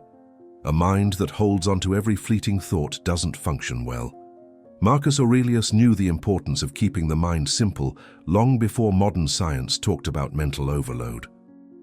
He wrote about cutting out unnecessary things, focusing only on what's essential, eliminating distractions and keeping the mind open. He didn't waste time on every thought that came to him. He knew that not every idea, every problem, and every memory deserved his attention. If something was outside his control, he ignored it. If it didn't help, he let it go. He treated his mind like a craftsman treats his tools, with care, precision, and discipline. Most people do the opposite. They let their minds become too full. They dwell on conversations long after they've ended, brood over things they can't change, accumulate stress, worry, and assumptions about the future, and treat every thought as if it should be kept to themselves. But just as a cluttered room causes stress, a cluttered mind leads to fatigue. Seneca compared the mind to a ship laden with too much cargo. A ship carrying only the bare essentials moves quickly and easily, but an overloaded ship becomes slow, difficult to steer, and may sink. The mind works the same way. If the mind isn't cleared before going to sleep, it brings unnecessary baggage into the night. It can't rest. It struggles with its own overload. Epictetus taught that most of the pain people feel comes from within themselves, not because they enjoy suffering, but because they don't let go of the causes of their pain. They retain every thought, react to every worry, and pay attention to every doubt. They don't ask whether a thought should stay or be discarded. As a result, they burden themselves with things that should have been let go long ago. That's why it's necessary to clear the mind before going to sleep. It's not just a nice gesture. It's not optional. It's essential for true rest. The mind must be freed of everything that doesn't help it, made free of unnecessary burdens, and prepared for the peace of sleep. This doesn't happen by chance. It must be done intentionally. A very useful Stoic method for mental simplicity is letting go. Before going to sleep, thoughts must be examined. What should be retained? What should be ignored? What is useless? Most people don't realize they can let go of thoughts at any time. They think that when a thought arises, they must follow it. But the Stoics knew that's wrong. A thought only stays if you pay attention to it. A worry only stays if you feed it. Regret only grows if you focus on it. Marcus Aurelius reminded us that most thoughts are like passing clouds. They come, they pass, they go. The only difference is whether you let them stay. A controlled mind doesn't linger. It doesn't keep what isn't needed. It doesn't allow distractions to arise. It observes, sorts, and eliminates them. Seneca thought the best way to clear his mind before bed was to write down thoughts. He didn't allow thoughts to tangle in his head. He put them on paper where they were clearly visible. If a thought was important, he could deal with it in the morning. If it was useless, he discarded it. But he didn't allow it to remain hidden in his mind and disturb his rest. Epictetus did it differently. He pushed away what was unimportant. He asked himself if a thought deserved his attention. If not, he refused to think about it. He didn't let his mind become a receptacle for useless worries. He knew that mental clutter is a conscious choice. Most people allow themselves to be controlled by noise. They believe they must obey their thoughts. They don't realize they have the power to remove things that don't belong there. Yet just like tidying a room, they can cleanse their minds. And at bedtime, this cleaning isn't just helpful. It's necessary. A cluttered mind doesn't rest. It's working. It's sorting. It processes things that should really be thrown away. When that happens, sleep is light, restless, and weak, but a clear mind falls easily into deep rest. It doesn't cling to useless things. It doesn't struggle with unfinished problems. It doesn't fight against itself. That's why the Stoics slept well. They didn't just exercise their minds during the day. they also prepared it for the night. They didn't let themselves be weighed down by extra stuff. They didn't carry unnecessary burdens into sleep. They removed, loosened, and let go. Most people think they need more sleep, even though they actually need less mental clutter. They believe tiredness comes from lack of sleep, but often it comes from too much thinking, from too much mental work, from too much thought. The body may rest, but if the mind remains full, true rest never comes. The Stoics didn't allow that. They knew that a clear mind is a rested mind. They practiced avoiding distractions, focusing only on what is essential, and clarifying their thoughts before going to sleep. That's why they woke up feeling clear. That's why they didn't let ruminations control them. That's why they went through life strengthened. Tonight before bed you have a choice: to let your mind remain full, chaotic and heavy, or to clear it, to remove the useless, to free your mind of unnecessary baggage, and to prepare for deep, peaceful rest. For true rest does not come from the number of hours of sleep. It is from how empty the mind is before bedtime. A mind free of unnecessary baggage rests effortlessly. Yet even with a clear mind, something deeper can stop sleep. Not thoughts, not unfinished tasks, not distractions, but fear. The quiet tension in the background, the worry that arises when the lights go out, the feeling that the night is not peaceful, but full of the unknown. Seneca understood this fear well, not just the fear of darkness itself, but the deeper reason for it. He recognized that people fear darkness not because of what it is, but because of what they believe it means. Darkness is the unknown. It is what cannot be seen, cannot be controlled, cannot be predicted. And for those who haven't trained their minds, this loss of control is frightening. Most people think sleep phobia stems from stress, brooding, or unresolved problems. But often it's more fundamental. It's the discomfort of being alone and only in silence. The weak need constant noise, constant activity, constant comfort. They fill their rooms with light, sounds, indeed anything, to avoid being exposed to silence. But the Stoics didn't flee from darkness, they accepted it. Seneca warned against fearing what is natural. Night comes whether you like it or not. Sleep is surrender, whether you fight it or not. Darkness is not an enemy. It is merely the absence of light. But a weak mind fills this emptiness with something worse. It fills it with imagined dangers, with fears that aren't real, with the belief that something bad is hiding just out of sight. That's why many people find it difficult to fall asleep, not because their bodies can't rest, but because they don't trust what they can't see. Marcus Aurelius practiced being calm about everything life brought, even what he couldn't control. He knew that fear arises in the mind, not in the real world. He didn't allow emotions to determine how he reacted to neutral things, not even to the night. He saw no reason to fear whatever came. He accepted it as a part of life. Those who fought it, who resisted, who allowed fear to overcome them, suffered, not because the night hurt them, but because they harmed themselves with their own imagination. Seneca believed it was important to train in the darkness to strengthen the mind. He said you should consciously face it, not just to endure it, but to come to terms with it. Sit in a dark room and face the discomfort. Walk around at night without light, sleeping in strange places. He believed that those who feared the dark were weaker because they avoided it. The more people try to run away from their fear, the bigger and stronger it becomes. The more they fight it, the more it takes control. Most people don't realize how much energy they waste being afraid of things that are actually harmless. They react to shadows as if they were real dangers. Their minds invent problems that don't exist. They fill the unknown with fictitious fears, even though nothing has ever harmed them in the dark except their own thoughts. This is why many people have trouble sleeping. Their minds don't trust stillness. They want to keep moving, want light, want to be sure everything is safe. They don't know how to simply remain calm when there's nothing around them. Epictetus taught that the only way to overcome fear is to face it head-on. Running away from what makes you uncomfortable doesn't make the feeling go away. It makes it stronger. Anyone who constantly needs light at night will always be afraid of the dark. Anyone who avoids silence will always be afraid of being alone with their thoughts.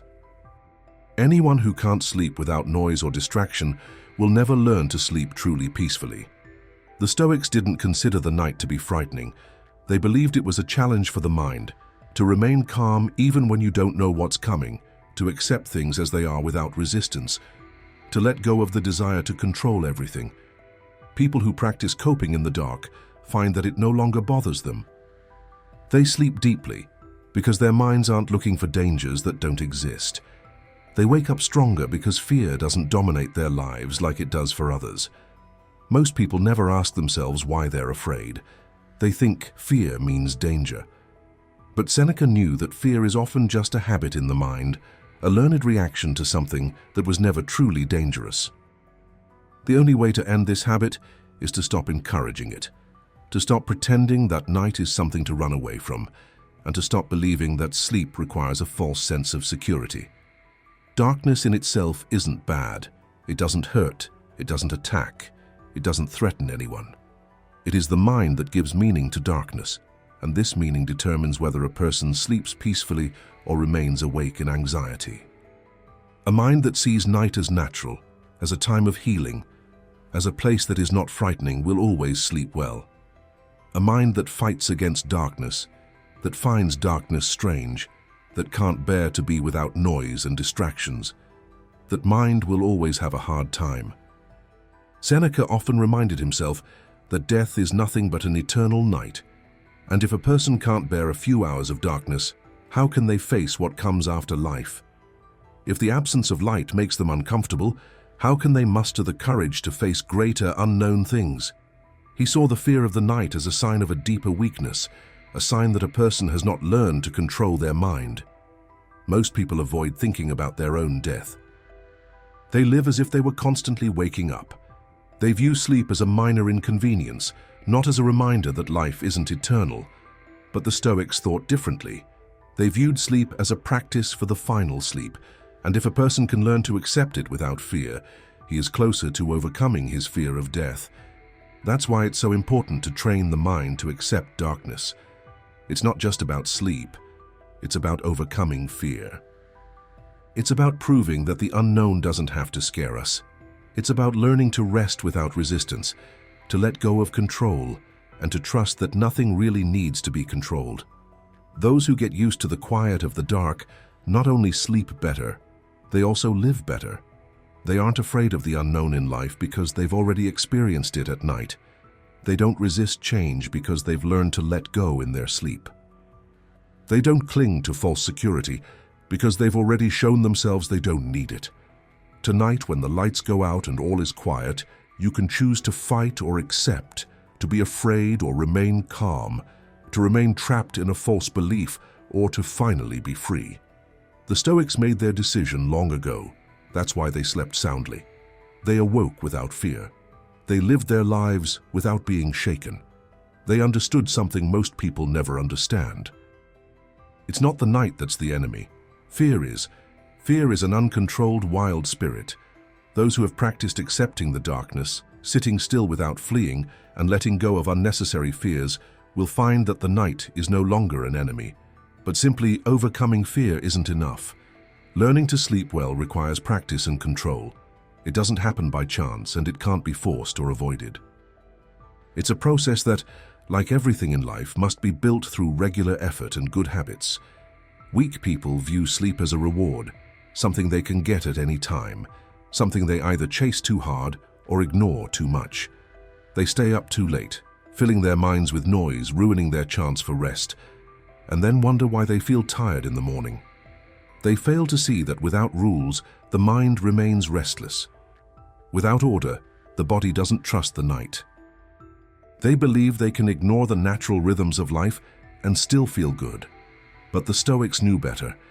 They knew that discipline doesn't end when you close your eyes. It encompasses every part of life, even the moment you lay your head on the pillow. Seneca viewed routine as a way to train the mind. Going to bed at the same time every night not only sleeps better, but also gains more control over oneself.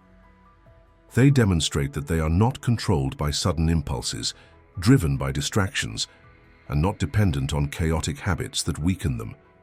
The ability to sleep and wake at the right time and to organize the night as orderly as the day demonstrates that the mind is in control. Most people create their own problems before they even go to bed. They spend their nights with too many distractions, too much noise, and put off sleep as if it weren't important. They don't realize that by ignoring order, they are inviting chaos. And chaos makes you feel tired and weak. If you can't control your nights, you can't expect to control your mornings. If you don't set rules for yourself, you can't expect your mind to function optimally. Marcus Aurelius wasted no time fighting his body's natural need for rest. He didn't stay awake longer than necessary and didn't sleep more than necessary. He found balance. He followed a rhythm that kept his mind clear, his body strong, and his decisions wise. He knew that consistency creates security, and security, in turn, creates strength. Sleeping at random times, allowing one's emotions to decide when to rest or wake up, is like going through life without a map. Epictetus saw sleep as an opportunity to realign the mind, but this realignment only works if sleep is respected. A mind that sleeps long, wakes at different times, and doesn't follow a pattern never truly rests. It remains tired, never truly ready or alert. One who lacks discipline in sleep also lacks discipline in their thoughts, and one who lacks control over their thoughts also lacks control over their actions. The body works best with order. It doesn't like surprises. If you wake up at different times every day, let your emotions dictate your nights, and don't make a plan, you confuse your body. Your mind doesn't know when to stop, refocus, or prepare for the next day. The result is constant fatigue, the feeling of being rested without enjoying the true benefits of rest. Seneca believed that the first and last moments of the day determine how intense everything in between will be. How a person falls asleep determines how they wake up. How they wake up determines how they live. If the night is chaotic, the morning will be too. If sleep is irregular, concentration will be irregular. If bedtime is treated as if it were unimportant, discipline suffers everywhere. Most people believe success comes only from hard work, but the Stoics knew that the way you rest is just as important as the way you work. Being able to work well, think clearly, make good decisions, and remain calm depends on how well your body and mind recover at night. And this recovery can only be achieved with discipline. Weak people complain of fatigue but do nothing about it. They wonder why they can't concentrate, even though they live without rules. They treat sleep as if it was separate from life, instead of seeing it as the foundation for everything else. Disciplined people, on the other hand, know. If you do one thing, you do everything. Those who are careless with sleep also live carelessly. Those who don't control the night will also not control the day. Marcus Aurelius understood that discipline in sleep is no different from discipline in thought, action, and emotion. Those who maintain regular bedtimes can also lead a structured life. The ability to persevere, develop routines, and build strong habits is tested every night. If you can't even decide when to go to bed, how can you control everything else? Seneca saw staying up late with pointless distractions as a sign of weakness. Not because staying awake is always bad, but because it often demonstrates a lack of control. Anyone who constantly forgoes rest for fun, who refuses to set boundaries, who prioritizes their own health over quick pleasures, isn't in control of their life. How someone spends their nights reflects how they treat themselves. Those who respect themselves follow routines that make them stronger. Those who ignore themselves live as if their energy will never run out, as if their mind doesn't need rules, as if they can postpone self-care indefinitely without paying a price. Epictetus believed that self-discipline was a form of freedom. Those who follow a routine are not trapped by it. They are free from fatigue, free from sentimentality, and free from the chaos of poor sleep. Those who ignore routine, follow their feelings, and sleep when they want instead of when they should are not free. They are slaves to fatigue, prisoners of disorder, victims of their own lack of control. Most people avoid rules because they consider them too strict. They believe that discipline during sleep means forgoing fun, freedom, and freedom of choice. But the opposite is true. Those who sleep well wake up in the morning feeling refreshed, clear-headed, and free. They don't waste the first few hours of the day trying to make up for a poor night's sleep. They don't drag themselves through life with half-hearted energy before they even begin. They move carefully, well, and powerfully. Marcus Aurelius didn't give in to the weakness of getting up whenever he felt like it. He didn't let his sleep be determined by his current mood. He had a responsibility to himself, his mind, and his life. Therefore, he viewed sleep as part of his discipline, not separate from it. He knew that a restful night brings a restful morning, and a restful morning brings a restful mind. Those who master sleep with discipline don't struggle with fatigue. They don't wake up feeling like they're already behind on their work before the day even starts. They don't complain about being tired without doing anything about it. They take full responsibility for their energy, focus, and strength. They don't rely on luck. They don't wait for their body to beg for rest. They give their body what it needs before it has to ask for it. Most people live in a cycle of tiredness because they view sleep as a problem rather than a necessity. They believe they can ignore the body's need for order without anything bad happening. They believe they can live without rules and still be successful. But the Stoics knew, without routine, there is no strength. Without self-control, there is no clear thinking. Without structure, there is no strength. Without discipline, there is no concentration. Without order, there is no control. Tonight, the decision is made again. Sleep whenever a sudden feeling tells you it's time. Let yourself be pushed back further and further by small distractions. Live without routine, or make a decision. Choose, take responsibility, forge a plan, follow it. Become someone who doesn't let the night pass out of weakness.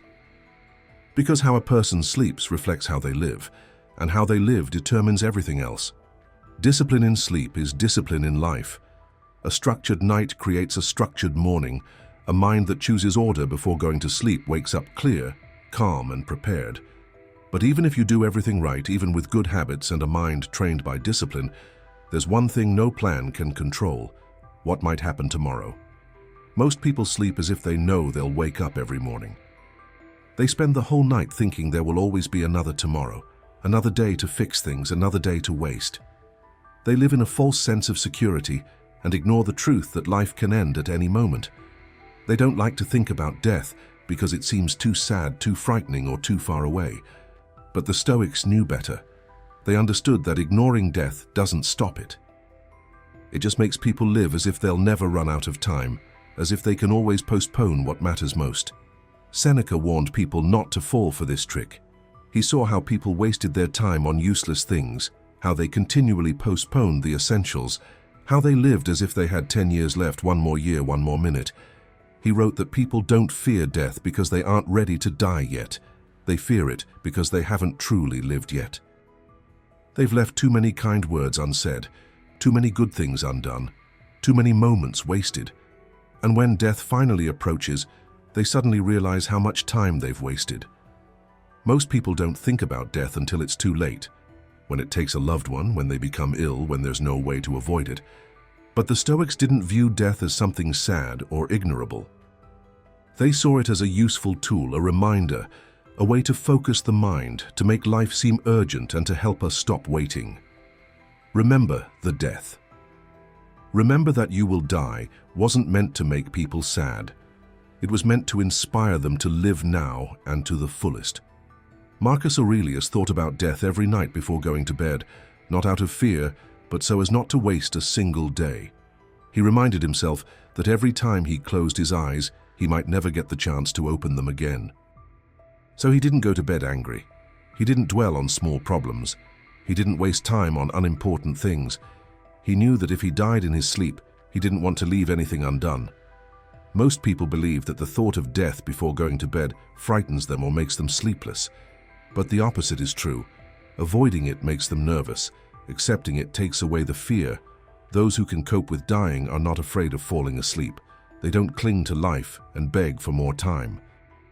They rest peacefully, knowing they lived their day well, that they said what needed to be said and did what needed to be done. Epictetus saw death as something simple, not something to cry over or fight against. He believed that those who fear dying have already lost. not because they will die sooner, but because they are not truly living. He taught that every decision, every thought, every moment should be lived as if it were the last, not with sadness or wild behavior, but with full attention and genuine meaning. Most people get upset about little things because they think they still have a chance to fix them. They stay angry because they believe they still have time to make peace. They wait for joy because they assume it will always be there. But when someone remembers they might die, those thoughts disappear. Arguments feel less important. Anger loses its power. Small worries fade because they don't matter when tomorrow is uncertain. Seneca wrote that life is long enough if you truly live it. The problem isn't that death comes too soon. The problem is that people don't use their time well. They fill their days with distractions, with waiting, and with avoiding important things. They focus on the past instead of acting now. They fear the future instead of enjoying the present. And when the end comes, they realize they never truly lived. Thinking about death isn't about being afraid, it's about letting go of fear. Those who accept death don't waste time worrying about it. They don't waste energy pretending it won't happen. They don't lie to themselves. They wake up with a clear head, knowing it could be their last day. They go to sleep in peace, knowing that even if they don't wake up, they've still lived a full life. Most people don't realize how much gratitude comes from this. They think gratitude means getting more things or having more possessions. But true gratitude comes from knowing that nothing lasts forever, that every breath is a gift, that every moment is precious, and that life isn't something we're entitled to, it's something we're given. Marcus Aurelius didn't cling to life as if it would never change. He loved, he worked, he led others, but he never believed that anything would stay the same forever. He wasn't upset when things ended, when people left, or when good moments were over. He understood that you suffer more when you hold on too tightly. The only way to truly enjoy life is to understand that it can be taken away from you at any moment. Most people go to sleep mindlessly, without reflecting on the day. They simply assume they'll wake up and have another chance. But the Stoics didn't seize that opportunity. They ended their day consciously. They reflected on their decisions. They calmed their minds. They made sure that if they died that night, they wouldn't face death with regret. Seneca believed that preparing for death is the only way to live well. Those who avoid it waste their days. Those who accept it use every moment wisely. They don't hesitate. They don't put anything off. They don't live half-heartedly. They live fully. Most people waste years waiting for the right moment. They believe they still have another chance, another opportunity, more time to say what's needed. But the truth is, life is always uncertain. There's no promise of another conversation, another hug, another sunrise. That's why the Stoics trained themselves to never leave anything unfinished, to say what needs to be said, to love without holding back, to act without waiting. Marcus Aurelius reminded himself daily that he was going to die, but he didn't know when. Therefore, he left no kind words unsaid. He didn't remain bitter. He didn't waste time on unimportant things. He didn't live as if he had lived forever.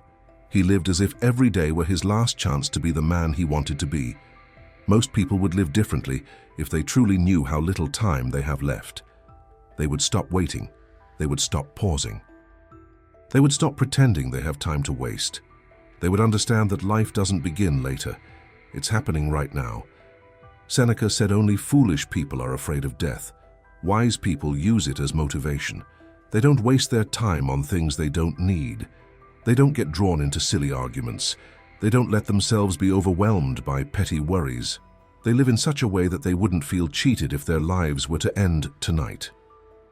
People who remember the death that they will die, do not wake up full of fear before going to bed. They don't cling to life out of panic. They regret nothing.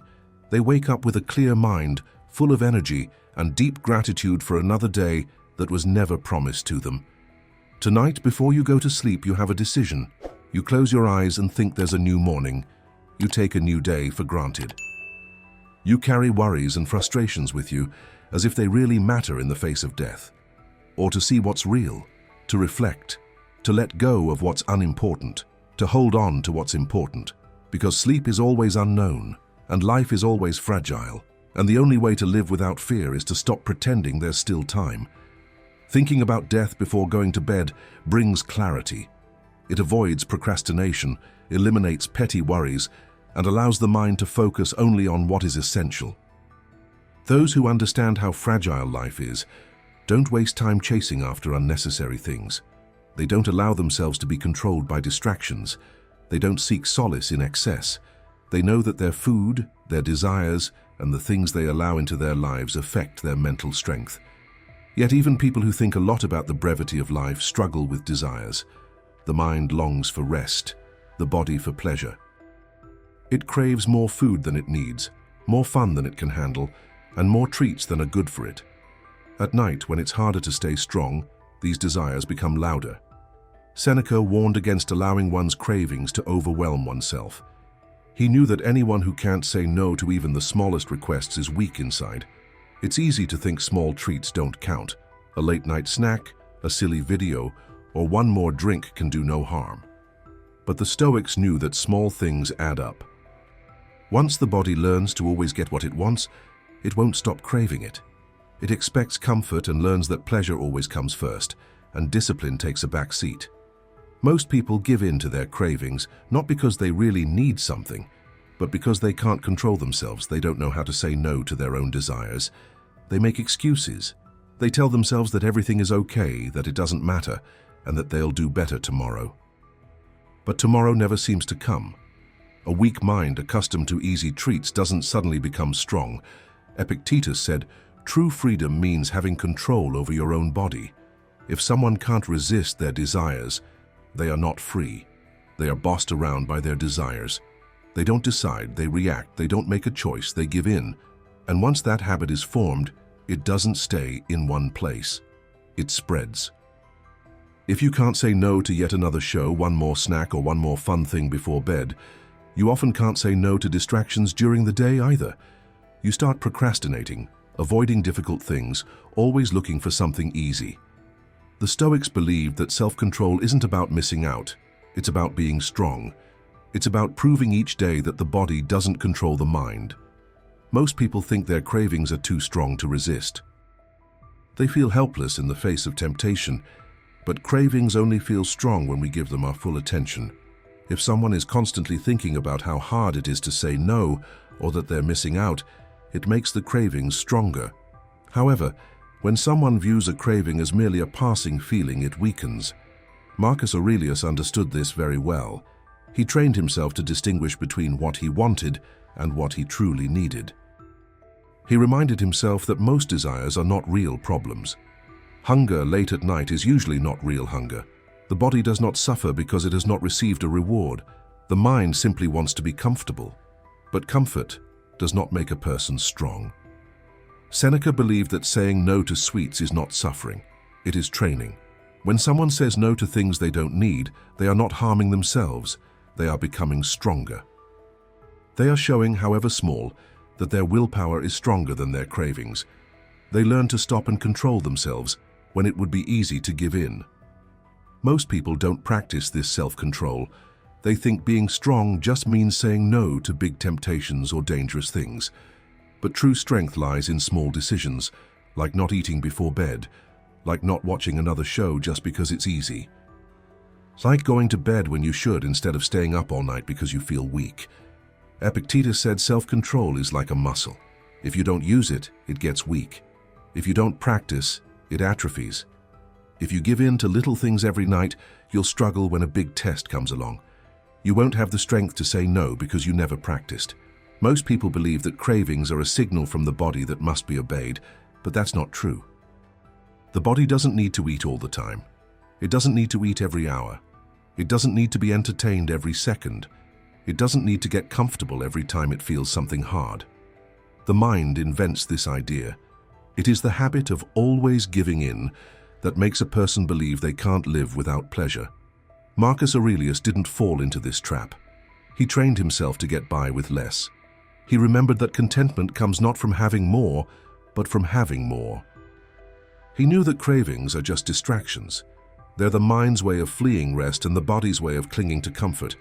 But too much comfort holds you back, and the more you give in, the weaker you become. Seneca warned that someone who always gives in to their cravings will never feel happy for long. The more you give in, the more you want. The body gets used to being pampered, and when it doesn't get what it wants, it's upset. Not because it really needs something, but because it's learned to expect it. That's why many people can't fall asleep.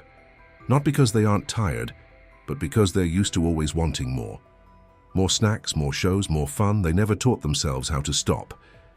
Epictetus believed that true peace comes not from having everything, but from needing less. Those who don't need to eat before bed, who don't need to be constantly entertained, who don't feel like they always have to be comfortable, those are truly free. They don't suffer from cravings because they no longer have anything to desire. They don't wrestle with cravings because they've learned to control them. They don't feel like they're missing out because they've practiced being happy without too much. Most people never achieve this strength because they never test themselves. They never try to act against their desires. They never view their cravings as something to be suppressed rather than indulged. They think they must always do what their body demands. But the Stoics knew that true strength lies in being able to say no, without feeling like they are losing anything. Seneca fasted not because he had to, but because he wanted to prove he could. He said no to nice things, not because they were bad, but because he wanted to be sure he wasn't dependent on them. Sometimes he slept on the floor, not because he didn't have a bed, but to remind himself that life doesn't require comfort. He didn't chase pleasure, not because he hated it, but because he didn't want to be controlled by it. Most people are guided by their desires. They are hungry and eat. They are bored and play. They feel unwell and seek comfort. But those who can control themselves in small things will never allow themselves to be controlled by big things. If you don't have to eat late at night, you usually don't overcrave during the day. If you're not always looking for fun and games, you don't waste time on distractions. If you're not constantly chasing convenience, you won't be afraid when the going gets tough. When the cravings hit tonight, you have a choice to make. Will you give in, make excuses, and follow your cravings, or will you quit? Will you say no and show that your body doesn't control your thoughts? Weak people give in. Strong people hold back, and those who resist don't just sleep better, they wake up stronger the next day. When you resist your cravings at night, you show that you're in charge. It proves that your mind is stronger than your cravings. But there's another kind of challenge that's even more difficult. It doesn't come from the body, it comes from the mind. Even people who learn to control their desires can still lie in bed sleepless, their thoughts racing and worries piling up. Many people think stress is something they have to live with. They believe the brain has to replay old conversations, imagine every possible problem, and think everything through before it can rest. But they fail to see that worry isn't a part of life. It's a sign that something inside them is out of balance. They allow their thoughts to pull them to places they can't control, chase problems they can't solve, and get caught in loops that lead nowhere. But the Stoics didn't accept this way of thinking. They practiced perceiving the only thing that truly matters, what they can and cannot control. Epictetus said that pain arises not from what happens, but from the way we think about it. Those who lose sleep worrying about things they cannot change are not just tired, they are weakening themselves. They are giving power to things they don't deserve. They are allowing the outside world to rob them of their peace. And when this happens repeatedly, sleep is no longer peaceful. It becomes a struggle. Marcus Aurelius understood that control is not real. No matter how strong someone is, they cannot control everything that happens. He knew that most of what people worry about is not up to them. They cannot undo the past. They cannot shape the future according to their wishes. They cannot make others act differently, but they may control their thoughts. They can choose what they want to think about, what they want to let go of, and what they want to focus on. Most people don't. They treat all their thoughts the same. They worry about things that they chickens change just as the things they may. They allow distant events to steal their peace. They stay up all night thinking about mistakes, expecting the worst, and fearing problems that may never occur. They never ask themselves whether these thoughts are helpful. They simply follow them as if they have no other choice. Seneca warned that most of the pain people feel comes from invented fears. It's not the real world that hurts them. It's their imagination. They dream of frightening futures that don't exist.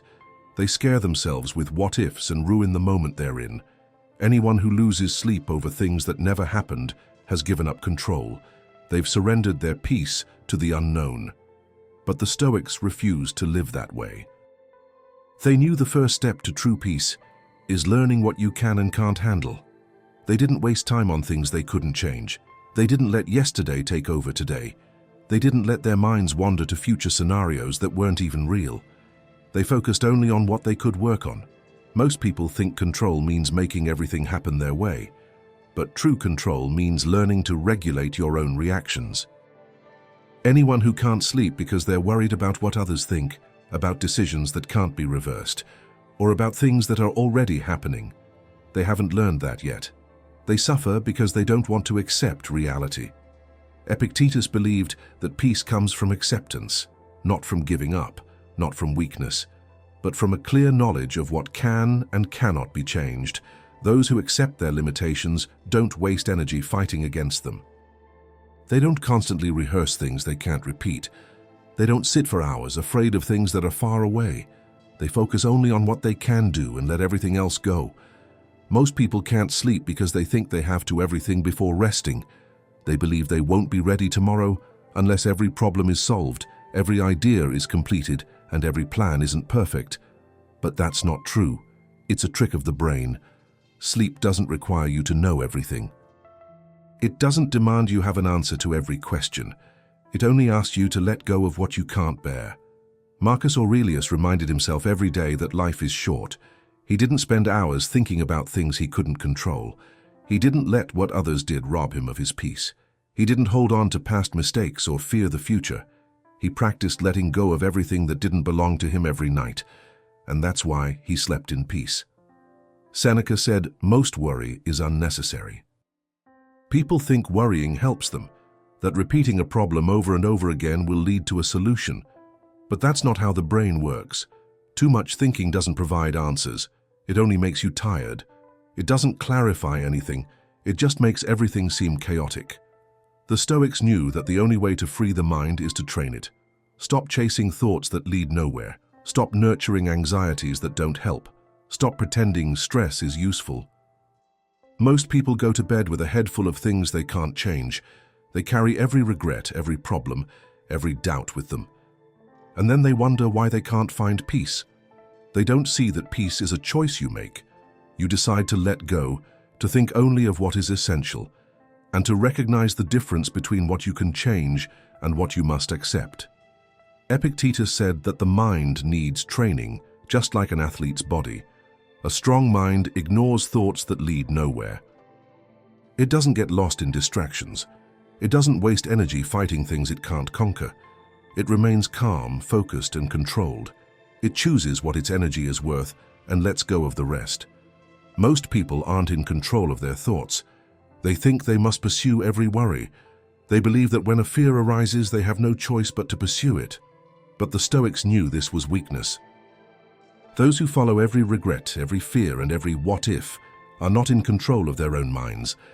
They have become prisoners of their own habits. Marcus Aurelius didn't let his mind wander. He didn't let stress control him. He didn't spend his time thinking too much about the past or fearing the future. Every night, he reminded himself that he couldn't control everything, and so he didn't stress about things he couldn't change. He put them down. He let them go. Most people have trouble sleeping, not because they have too many problems, but because they're holding on to things that aren't theirs. They worry about things they can't change. They stress about people they can't change. They fear things they can't stop, and they exhaust themselves trying to solve problems that were never theirs. The Stoics learned to stop their minds from clinging to things that didn't serve them. They didn't carry baggage. They didn't stay awake trying to fix things they couldn't control. They knew that a wild, unfocused mind creates its own pain. But when that mind is trained, guided, and taught to focus only on what matters, it becomes strong and calm. Tonight, as your thoughts pull you in all directions, you have a choice. You can fight them, get caught up in them, and let them control you, or you can let them go, accept what is, and stop trying to control what you can't control. Because the strongest mind isn't the one that controls everything. It's the one that knows what to ignore. Letting go of what you can't control takes away unnecessary pain. A trained mind doesn't chase after every worry. It doesn't cling to stress that no longer helps it. It doesn't get stuck in things that can't be changed. But there's another misconception that makes people tired: the belief that more sleep always means more energy. Most people think that if they feel sluggish or unmotivated, more sleep is the solution. They think that if they're unfocused or feel sluggish when they wake up, the problem is a lack of sleep. But the Stoics knew that wasn't true. They knew that true rest isn't about how much you sleep, but how well they sleep. They didn't sleep too long, didn't use sleep to escape life, and didn't fool themselves into thinking more sleep would fix everything. They saw sleep as something helpful, not something to be overly dependent on. Even though Marcus Aurelius ruled an empire, he didn't waste time in bed. He didn't let anyone convince him he needed more sleep to get things done. He didn't stay wrapped in blankets when there were things that needed his attention. Every day he reminded himself that life is short and time is the most important thing he has. He learned to get up early, start his day with purpose, act quickly, and not procrastinate. He knew the body always needs more sleep, but the mind must decide when rest is enough. Most people sleep more than necessary because they have trained their bodies to do so. They stay up late doing things that are not good for them. They waste their energy ruminating. They fail to learn how to rest properly. Then when morning comes, they tell themselves they are still tired. They need more sleep. They can't do anything without spending extra hours in bed. But this is not a real need. It is habit. The body is not weak. It is just used to the way things go. Seneca believed that too much sleep is a waste of life. He said people often complain that time passes too quickly, but they still spend extra hours in bed, hiding from their day, procrastinating and seeking more sleep than they really need. He believed you should only sleep as much as you need, no more. He saw the morning as a moment to be strong, a chance to show that your mind is in charge, not your body's desire for comfort. Most people don't realize that too much sleep makes them more tired, not less. When the body is accustomed to rising early, it becomes alert, focused, and ready to perform. But if you allow it too much sleep, it becomes slow, sluggish, and unwilling to get going. The Stoics wouldn't allow that. They knew that energy doesn't come from sleep. It comes from having a reason to get up. Epictetus said people who need a lot of sleep haven't yet taught their minds to be strong. He saw too much sleep as a kind of giving in, not because sleep is inherently bad, but because too much of it makes you weak. He believed that the body becomes hardened when it learns to rise early, when it is trained to move immediately, when it stops expecting extra rest. It learns to do its best with what is necessary, not with what feels easy. Most people think they simply need more sleep when they feel tired. However, the Stoics knew that tiredness is often in the mind, not the body. Those who wake up for no reason will always feel slow. Those who wake up without a plan will always feel drained of energy. Those who feel no urgency in their life will always believe they need more time to rest. However, those who train themselves to rise early, to rise without delay, and to act with a clear purpose will not feel constantly tired. Marcus Aurelius often reminded himself that sleeping too long was a sign of weakness. He said the human body wasn't designed to waste time in comfort when the world called for activity. He learned to fight the feeling of wanting just a little more rest. He knew that if you give in to that feeling, you're teaching yourself to give up in other areas of life as well. Seneca warned that people who sleep too long are stealing time from themselves, time they'll never get back. He believed in conserving sleep and not overusing it. He considered too much rest harmful, something that weakens the will, slows thinking, and makes a person passive instead of active. He didn't allow himself to stay in bed when there were things to be done, lessons to be learned, and life to be lived. Most people consider getting up early a chore, but the Stoics saw it as a gift. A new day means a new opportunity to take action, to grow, to build something better. That's not something you can throw away. They didn't complain about getting up in the morning. They didn't try to put it off. They welcomed it. Epictetus believed that the way a person wakes up says a lot about the way they live. Those who wake up slow and sluggish will continue to live that way. But those who get up early don't procrastinate and see the morning as a challenge will go through life strengthened. Most people don't have sleep problems because they really need more. They have problems because they haven't learned how to use it wisely. They let their nights be filled with distractions. They don't prepare their minds for rest. They don't teach themselves to get up at the right time. Then they think more sleep is the solution, but more sleep won't heal an untrained mind.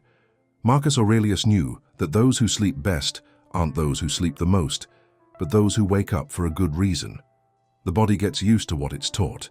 Those who allow themselves 10 hours of sleep believe they need all 10. But those who stick to 6 or 7 hours and do so thoughtfully with a plan and good habits will feel rested because they've taught their body how it should be. Seneca noted that the people who achieved great things in history weren't those who spent all night doing whatever they wanted. They slept only as much as they needed and used the rest of their time for important things. They didn't let comfort steal their dreams. They didn't let laziness dominate their mornings. They knew life was too short to waste too long in bed. Most people don't realize that their sleep problems are actually a discipline issue. It's not about spending more hours in bed. It's about having a stronger reason to be awake. It's about recognizing that the body listens to the mind. If your mind expects you to be tired or thinks it always needs more rest or believes it can just keep giving in, then your body will always feel drained of energy. But if your mind is trained and focused and doesn't allow for any weaknesses, it will find energy, no matter how much sleep you've had. Epictetus said that true strength doesn't come from complacency. Those who get enough sleep, wake up purposeful, and act with purpose give their best. They don't complain about fatigue because they don't waste their energy on habits that exhaust them. They don't wait for energy to come. They build it up. And every night they face the same decision. Do they want to sleep mindlessly, wake up feeling heavy and repeatedly convince themselves that more sleep will help?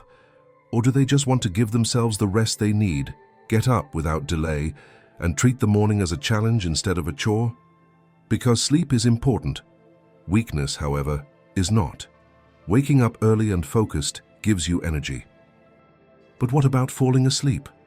Many people have trouble at night, not because they haven't gotten enough sleep, but because their minds haven't yet learned how to rest.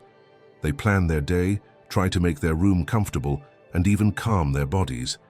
But in doing so, they forget to calm their breathing. They don't understand that their breathing affects their sleep. The Stoics knew that mind and body work together. When your breathing is wild, your thoughts are wild too.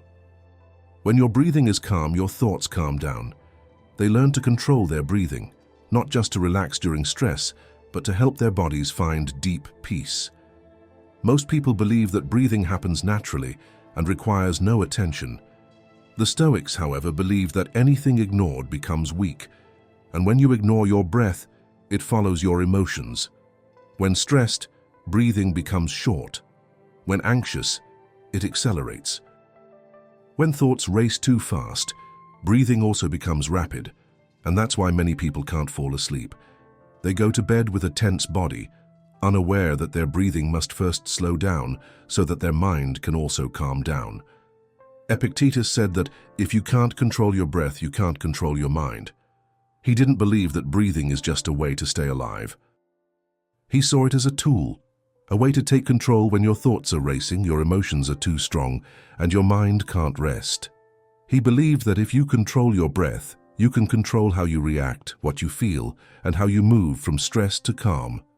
Most people can't sleep because they carry the energy of the day into the night. They don't alternate between activity and rest. Their breathing remains rapid, their heart races, and their body doesn't believe it's bedtime. The Stoics knew that sleep doesn't just come, you have to choose it, and the first step is to consciously breathe slowly.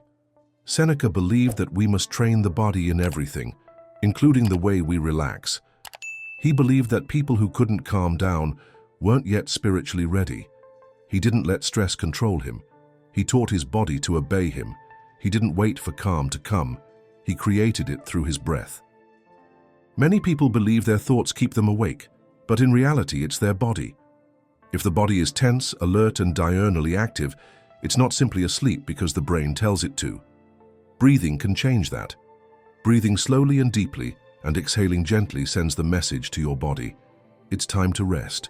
The heartbeat slows, the nerves calm, the muscles relax. And when the body is finally ready to sleep, the mind can sleep along with it. Marcus Aurelius understood this very well. He knew that without control over one's breath, one cannot truly control oneself. He taught himself to breathe in difficult moments, in frustration, anger, or fatigue. He used the breath to calm his thoughts, interrupt his reactions, and prepare his body for what came next, even sleep. Most people just lie in bed hoping to fall asleep. They close their eyes, but their breathing is still ragged. Their nerves are still on edge. Their body is still ready for action, not for rest. They don't understand that sleep isn't something you wait for. It's something you prepare for. The Stoics didn't simply wait. They trained themselves to fall asleep the same way they trained themselves to fall asleep, with effort and practice. Epictetus believed that calm breathing leads to a calm mind. For him, breathing was not just a physical activity, but a way to direct one's thoughts. Those who breathe deeply and gently in a steady rhythm begin to think the same way. The mind becomes calm. The body follows, and sleep comes, not through great effort, but through the balance between everything. Most people don't give much thought to their breathing. They believe it simply happens in the background and doesn't require attention. But the Stoics knew, if we don't pay attention to something, it becomes weak. Those who don't pay attention to their breathing allow their emotions to dictate. They live under the power of stress, worry, and the struggle to slow down. Seneca considered this a lack of self-control. He believed that to have control over themselves, they must first have control over their breathing. If you can't control your breathing, you can't control your reactions. If you can't control your reactions, you can't control your decisions. And if you can't control your decisions, you can't control your life. Many people think that sleep deprivation means they should change their room, their diet, or their sleeping habits. In doing so, they forget one of the most important things, their breathing. The body can't sleep if breathing isn't helping. Breathing doesn't slow down unless it's trained.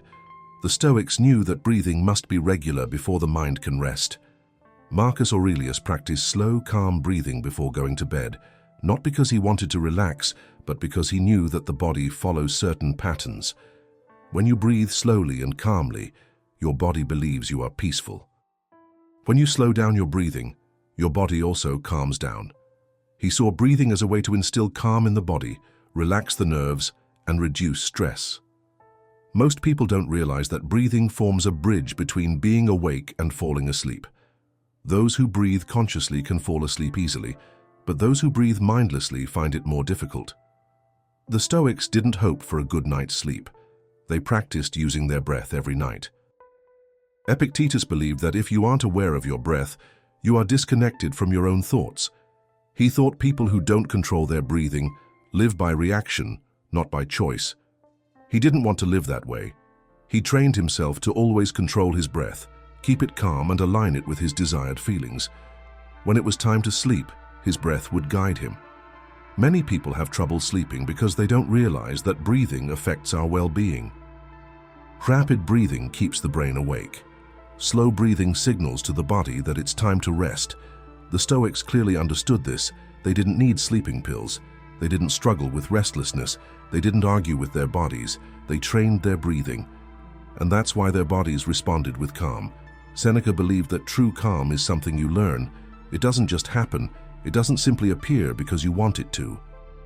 You have to build it, let it grow and strengthen it. And that begins with breathing. Most people consider breathing exercises unnecessary, but the Stoics knew. If you can't control your breathing, you can't control yourself. Those who learn to breathe calmly can calm their thoughts and emotions and reduce stress. And when the mind is calm, it's easy to fall asleep. Marcus Aurelius didn't consider sleep a mystery. He believed it came from discipline. He understood that the body responds when it receives the right signals. When breathing is regular, the nerves relax. When the nerves are calm, the mind follows. And when the mind is calm, falling asleep is easy. Many people lie in bed trying to force themselves to sleep. But the Stoics knew that too much effort only makes it more difficult. The solution is not to push, it is to direct. Breathe in a way that welcomes sleep. Teach your body what rest feels like. Let sleep come naturally. If your body doesn't want to sleep tonight and your mind won't stop thinking, you have a choice: to push, to wait, to fight, or to breathe, to slow down, to direct yourself. Because good sleep isn't just about tiredness, it's about being in the right state. And your breath is the key that opens that door. Breathing puts the body to sleep. But what about the mind? You can breathe well, calm your heartbeat, and relax your body, yet still feel wide awake. This is because the body isn't always the problem.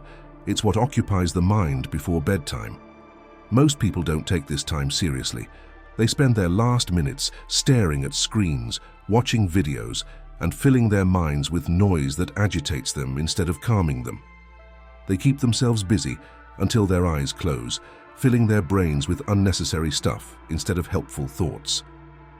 Then they wake up groggy, wondering why their minds are full and why they've lost their concentration before the day even begins. The Stoics knew that the quality of sleep depends on what you think about before going to bed.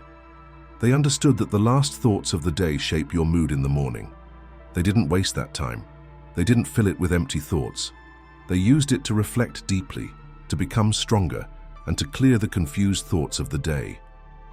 Seneca warned that too much entertainment at night was dangerous.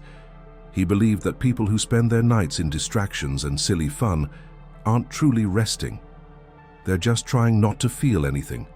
They hide from their thoughts and escape into the noise. And when that becomes the norm, the mind weakens. It begins to depend on external influences. It forgets how to sit still. Most people don't lose sleep because they're restless. They lose it because their minds are full of junk. They read the news, scroll through social media, watch TV, and fill their minds with things that don't help them rest. They don't prepare for sleep. They don't quiet their minds. They don't think about what was important, what they learned, or what they should let go of. They simply continue to feed their minds until they fall asleep from exhaustion. Marcus Aurelius didn't let his day end with a jumbled mind. He didn't let distractions dominate him at night. He saw bedtime as a time for growth, not entertainment. He used these final moments to reconsider his decisions, organize his thoughts, and remember what was important to him. For him, sleep wasn't an escape, but a way to stay true to his habits. Many people seek entertainment and noise before bed because they don't know how to sit still and reflect on their thoughts. They feel they need noise and movement to avoid having to look at themselves. They believe distraction means rest. But the Stoics knew that true rest comes from silence, not busyness. They didn't fill their minds with random stuff. They didn't chase shows or games in the evening. They used the evening to strengthen their minds. Epictetus taught that our thoughts shouldn't be controlled by external things. When someone lets fun and entertainment dictate their feelings, they lose control of their own mind. They need these things to feel good. They rely on noise to relax, on videos to feel better, on games to escape from everyday life. And those who rely too heavily on these things become weaker. Most people think relaxation means watching something, playing something, or getting sucked into a show. But that's not true rest. It just means sitting still and recharging your mind. The brain doesn't get a break when it's entertained. It just jumps from one thing to the next. If you spend all night watching endless videos or series, you're not ready for sleep. You're filling your mind before you shut it off. Seneca saw this as a lack of strength. He believed the mind needed to be trained, not pampered. Anyone who can't sit quietly, contemplate their own thoughts, and consciously end the day is mentally stunted. They don't use their mind. They only react to things. They don't think about what they've done. They simply let the day wind down meaninglessly. And most people wonder why they wake up in the morning with a heavy head. They think they simply need more sleep, more rest, more time to do nothing. But their real problem isn't sleep. It's the way they fall asleep. They can't clear their minds. They can't let go of thoughts that don't help them. They don't end the day in peace and order. They let distractions dominate their last few minutes and then hope to wake up with a clear head. Marcus Aurelius understood that the mind carries everything it had before into sleep. If you feed your mind with junk, your dreams will be chaotic. If you fill your head with useless things, you'll wake up foggy. But if you end the day with reflection, examine your actions and remain calm, you'll wake up with a strong and steady mind. Most people don't realize that bedtime is the most important time for mental development. The last thoughts before going to sleep are the most profound. They are what occupies your brain while you sleep. They determine whether you wake up focused or confused, with a purpose, or simply with more distractions. Epictetus believed that the end of the day reflects the state of mind. If someone needs noise before going to bed, they haven't learned to control their thoughts. If someone prefers entertainment to quiet reflection, they haven't experienced the power of mental rest. Most people are afraid of silence. They avoid it because it forces them to confront themselves. They don't want to look back on their actions, dwell on mistakes, or be alone with their thoughts. They don't want to clear their minds. They simply want to be distracted until they fall asleep. But the Stoics knew that too many distractions stand in the way of wisdom. A mind that is constantly entertained never grows stronger. Seneca believed that every night should end with a clear head.